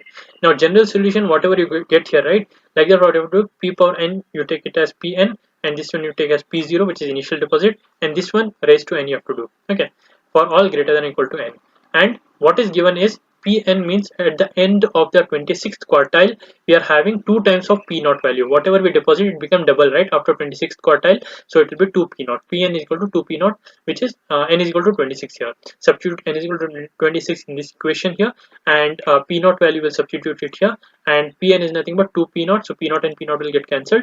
So here this value is there. Find out the x value, which is 10.8, and x value what we had assumed, x value we had taken it as the interest rate, right, x%. So that's what I will get a final answer here. The interest rate annual is 10.8%. Let's understand the same topic using another question. the number of virus affected. This is also the most repeated question, okay, in the previous year papers. The number of virus affected files in a system is 1000. Okay, so there is a file, there are affected, how many files are there? 1000 files are affected, and this increases 250% every 2 hours. So after 2 hours it will become 1250. After 2 hours it will become plus 250% of this. Using a recurrence relation, determine how many number of virus affected files will be there after 1 day, which means 24 hours. Now, in the beginning, the number of virus affected files, we can take A naught is 1000, and A and B the affected files after 2n hours. So number increases by AN into 250 by 100%. Means 250% means 250 by 100 percentage.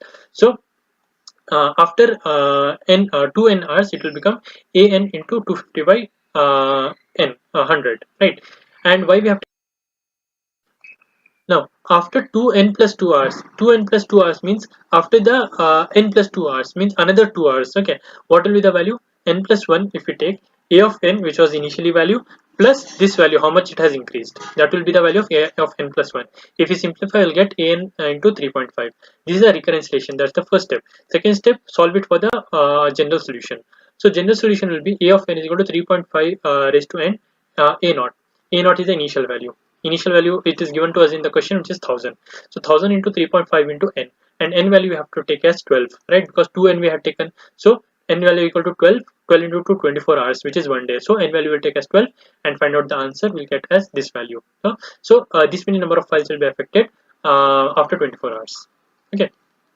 Another super repeated topic, another super repeated question, which is under this same topic is solve the recurrence relation. This type they can ask. Okay, so a of n, an plus a n minus 1 plus 6 a n minus 2 is equal to 0, and a naught and a1 value is given. So coefficients will take first of each of these. Coefficient is 1, coefficient is 1, coefficient is minus 6.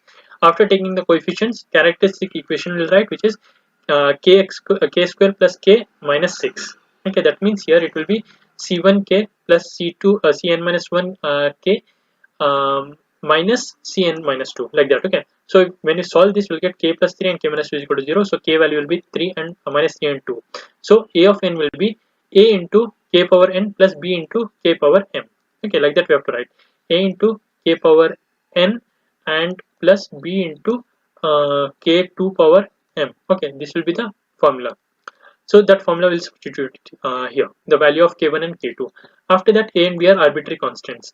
We have that a naught is equal to a plus b. If we take the value of k as 0 here, if we take the value of n value as 0 here, it will be 1, and this will also be 1 if we take both the values as 0. So if both are 0 means a and b will be taken, a plus b. So if we take it as 1, if we take it as 1 means here we'll substitute it as 1, here also we'll substitute it as 1. So minus 3a plus 2b, that will be a1. But in the question they have given us the value of a naught and a1, so we'll substitute the same values here, minus 1 and 8, and find out the value of a and b.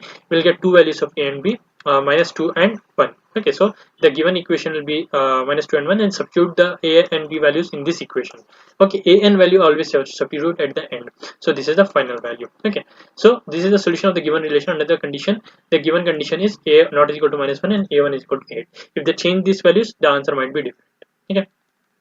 Now that is linear one. Okay, this is quadratic one. If they ask in the exam quadratic one, both have been asked many times. Okay, so you have to know how to solve the quadratic also. Here observe that square is there. In the previous question there was no square, it was a linear one. Okay, see here it is just an minus 1 and an minus 2, but here we have square. So when square is there, you have to use the square root formula, quadratic formula. So dn is equal to b dn minus 1 minus b square dn minus 2 for n is greater than or equal to 3. d1 value is given as b and d2 value is given as 0, and d1 value, which is b, is greater than 0. Okay, so you have to first take the characteristic equation. Like previously we took the characteristic equation k square minus bk plus b square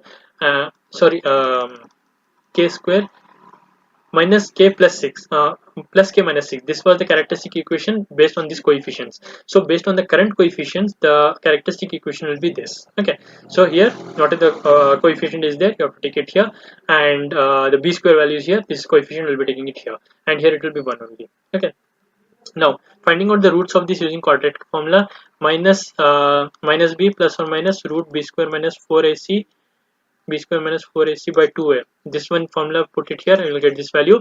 That is the reconciliation. Therefore, the general solution for d of n will be d of n is equal to r power n a cos n theta plus b sin n theta. This one you have to remember. Okay, and a and b are arbitrary constants. So if you find out the value of this root here by taking out the square, so you'll get b by 2, and here it will be 1 plus 3, which is 4. 4's root is 2, so 2 and 2 will get cancelled, so it will remain as b here. Okay, you have to find out the r value.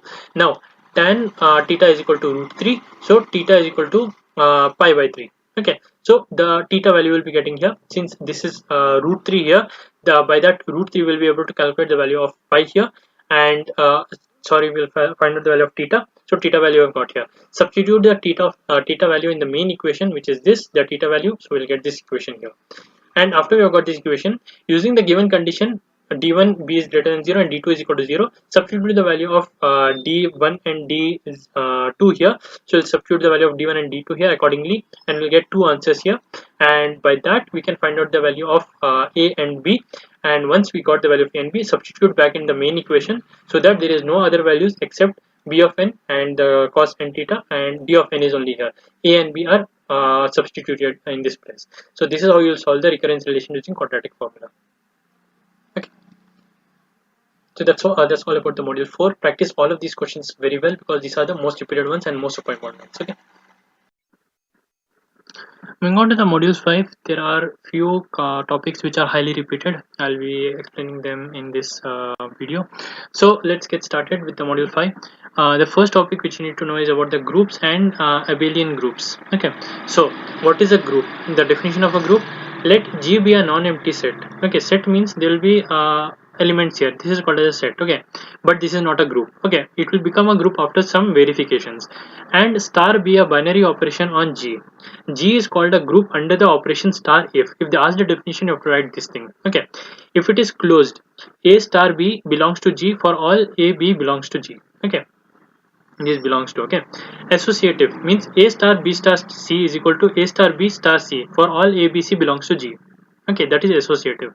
Identity means there exists an element E which belongs to G such that A star E is equal to E star A is equal to A for all A belongs to G. Inverse means there exists an element A inverse such that A inverse into A is equal to A into A inverse is equal to E. It is denoted by G comma star. If these four are valid, then it is a group and it is a valid one. What is abelian group? Abelian group is said to be an abelian group if it satisfies commutative property, which is A star B should be equal to B star A, and for all A comma B belongs to G. Now after this theory part, knowing this theory part, you have to understand what is the problems. Okay, so in the every question which I'll be discussing in this module will be is from the previous papers. Okay, the first question is: check whether the set of integers under the addition is an abelian group. First step: what is the set of integers? Set of integers is minus infinity to infinity, which is the number such as minus 1, 1, 2, 3, 4 till infinity. Okay, so that is the set of integers under the addition. Okay, now see, for all integers, if I do a plus b will also be a set of integers only. In the set of integers, no matter which two integers I add, I'll still get an integer only. So it belongs to Z for all the integers which is in Z. Z is a set of integers. Okay, that is the first thing, which is the first property, closed. Okay, associative identity inverse also we have to find out. Now associative means A plus B plus C is equal to A plus B plus C, right? If I add A, then add B plus C, or if I add A plus B, then add C, both answers will be same in the set of all the integers. So that is also valid. Now the third one, which is the identity. There exists 0. 0 is the identity element such that A plus 0 is equal to 0 plus A is equal to A, which belongs to Z. So that the identity is valid. Inverse means there exists minus A such that minus A plus A is equal to A plus minus A is equal to 0, right? So that is also present. So these four things ensure that it is a group. Abelian group, if I have to prove it, I should also prove that it is a commutative.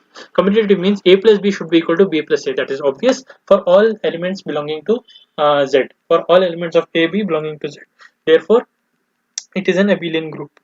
Got the point? Okay. So we'll be writing it finally as such.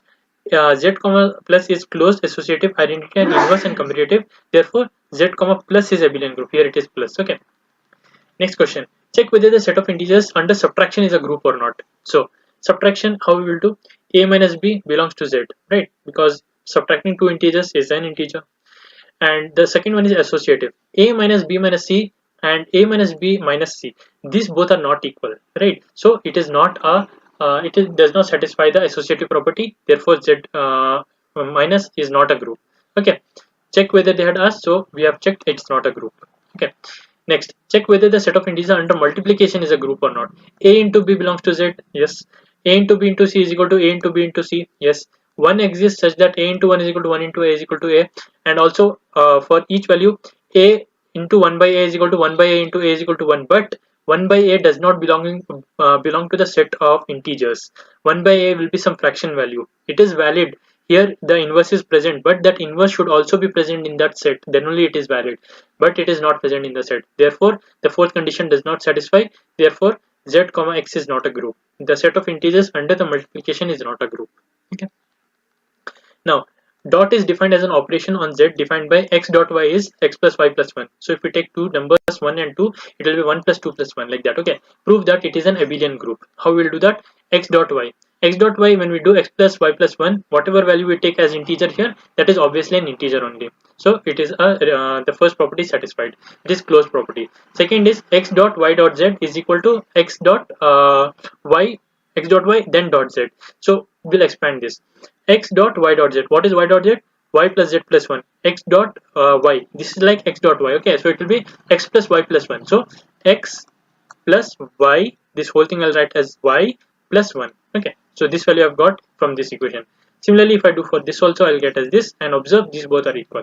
Then next, there exists minus 1 belonging to z such that x into minus 1 is equal to x minus 1 plus 1, right? If we take as minus 1, so it will be x plus y minus x plus y plus 1. So x plus y plus 1, and here also the x plus y plus 1 will do.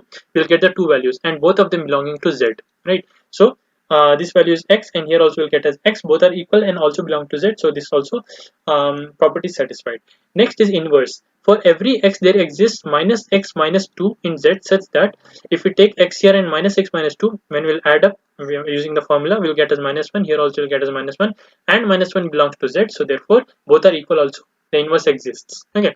Finally, commutative property, xy is equal to x plus y plus 1. Yx is y plus x plus 1. Both are equal. Therefore that is also valid. So it is an abelian group. Okay, this is a question paper question. Next, this is also question paper question. Let G be set of all non-zero real numbers, and let A star B is equal to AB by 2. Show that G is an abelian group. Okay. So how do we do that? First, A star B is defined as 1 by 2 into AB, right? When we take any two numbers and divide by 2, after multiplying, it also belongs to Z, so therefore it is closed. Second is A star B star C is equal to A star B into star C. Why? Because when we substitute this, it will be BC by 2, and when we do A and this as B, it will be A into B by 2, right? So it will be A into BC by 2 divided by 2, which is ABC by 4. Here also you'll get ABC by 4. Both are equal, and also it belongs to G. Therefore, it is the second property is also satisfied, associative. Third is identity. 2 exists such that when we multiply with A star 2, what we'll get? A into 2 by 2, which is A, and here 2 into A also we get 2 into A by 2, which is A. Both belong to G and both are equal. Therefore the identity also exists. Fourth is inverse. For inverse we'll take as 4 by A. When we take it as 4 by A and we multiply, we'll get 2 and 2 here. Both are equal and belongs to G. Therefore inverse also exists. And the fifth one, which is commutative. A into B divided by 2 or B into A divided by 2, both are same. So it is an abelian group. Okay. Next, check whether the fourth roots of unity under multiplication is an abelian group. Fourth roots means we'll be taking this square root of unity. Unity means minus 1 and 1. Okay. So when we take the fourth roots of this, minus 1 is nothing but I. The i's root when we take, we will be getting it as minus I here and 1 and minus 1. These are the four roots of unity. Okay. Now A into B belongs to W. Let's take that set as W. Now every operation which we will be doing, it will be with respect to the set of W. Okay. Fourth roots will be 4 elements here, and now A into B, multiplication, right? Multiply any of these two numbers and observe that the number will be present here. If you multiply I and minus I, it will be minus I square, and I square is nothing but minus 1, right? So minus 1 and 1, it will be plus 1. Got the point? So that is also present in this. It's valid for all the elements. Therefore the first value is satisfied. A into B is A into B into C is equal to A into B into C. That is also valid for all the elements. You can verify. And there exists one such that A into 1 is equal to 1 into A is equal to A. That is also present. inverse value, which is there exists b such that b into a is equal to a into b is equal to 1, the inverse of it, right? For example, if we take the inverse of 1, it will be 1 only. If we take the inverse of -1, that will be minus 1 by 1, 1 by minus 1, that is also present. And for I also, we will take the inverse, it will be minus I, and I here it will be 1 by I, and here it will be minus 1 by I. So when we find out these values, it will be within this set only, right? So it will be valid here, which is inverse is valid.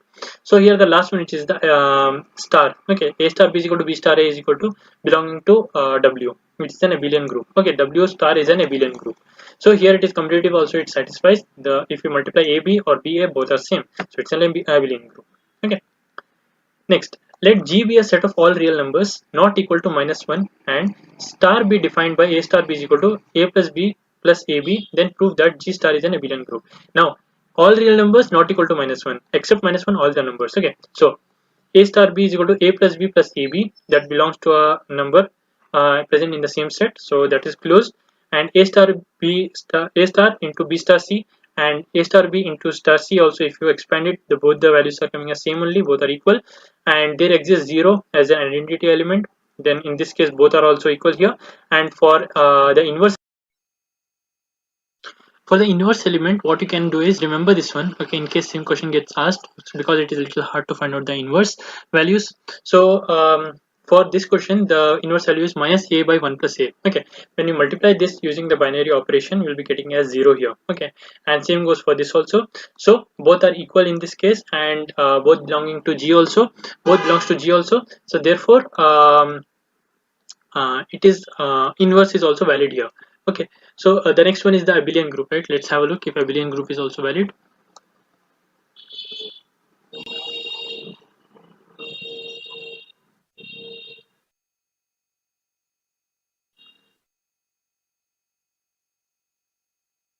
Okay, I think this was the question.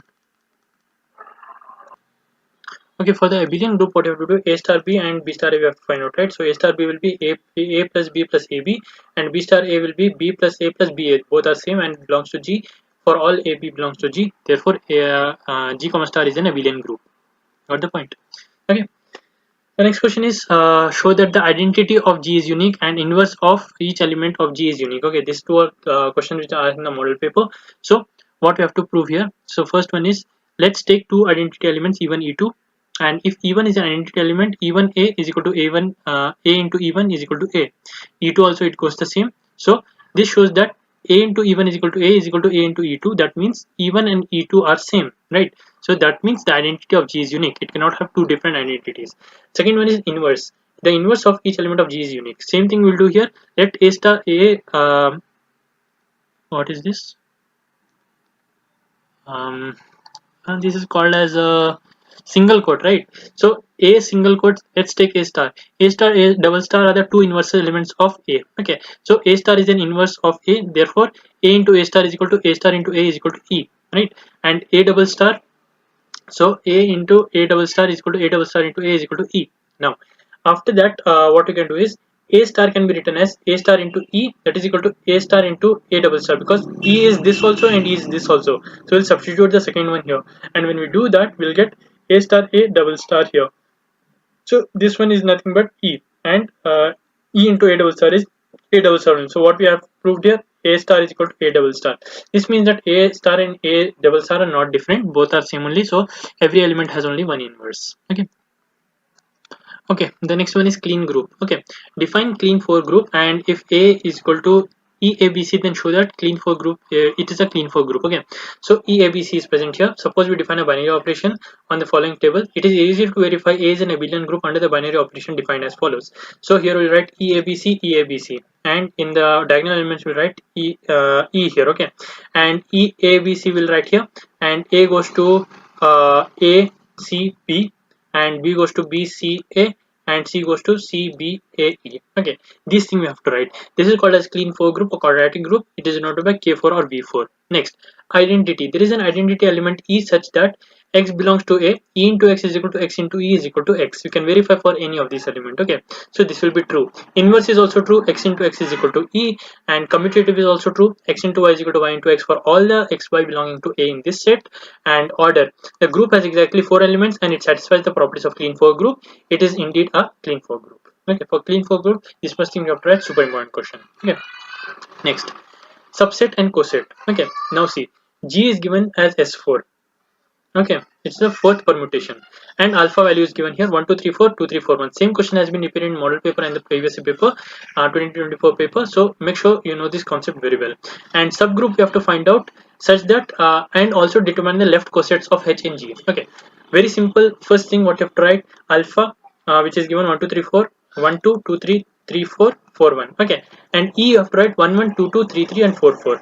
Next what you have to find out, you have to find out the alpha square. Alpha square is nothing but alpha into alpha. So we'll write alpha here and alpha here, which means the same thing we'll write here and here. Now what these color arrows means, if you understand very carefully, it's very simple. Okay, otherwise you will get confused. Now see, you have to find write an answer here. How will write an answer?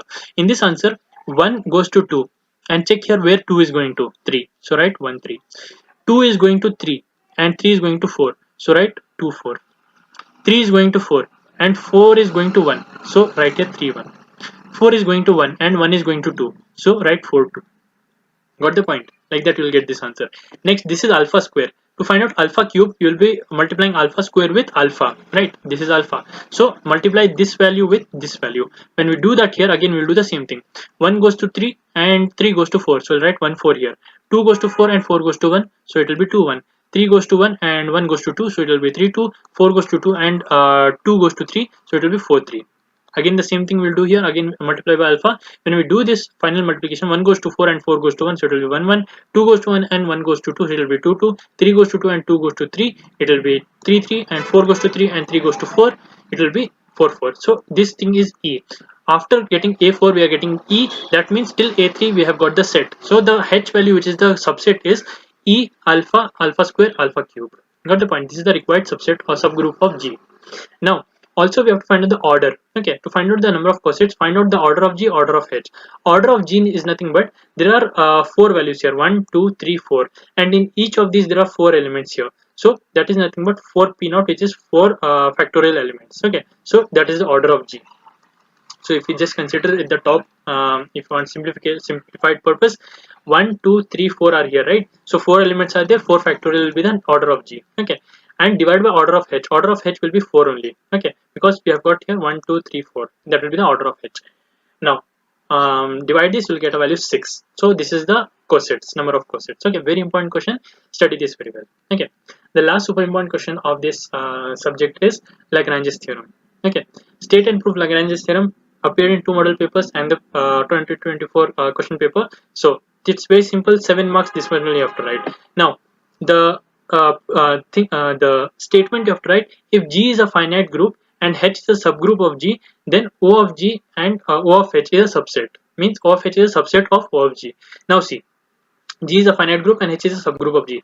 If H is a subgroup of a finite group G, H is also finite, and H can be written as H1 till Hn, where Hi is distinct. Ha, if you multiply, it will be H1a into H2a, H3a till Hna, where Hia is distinct. The right coset Ha has n distinct elements, right? This has n distinct elements because we are taking nh, and so n elements are there, which has n distinct elements. Since G is finite, there are finite number of distinct right cosets, right? This is finite number of distinct cosets. So if we take the union of each of these, we will take H as common here, and A1 till A2 till AK, there are totally n number of there, right? So it will be n into k. So instead of H of k, we can write as n here, and it will be O of G from here only, and n can be substituted as O of H, which we just found out here, and that will be the final proof. Okay, means if G is a finite group, H is a subgroup of G, O of G means O of H is a subset of O of G. Okay, so this is the final answer. And that's all for this video. And if you found this video helpful, please do like and subscribe. It helps me make more videos like this. And if you want this PDF, it's free. You can DM me on Instagram. My Insta ID is _AFUU. Okay. And thank you so much for watching. I'll see you in the next one.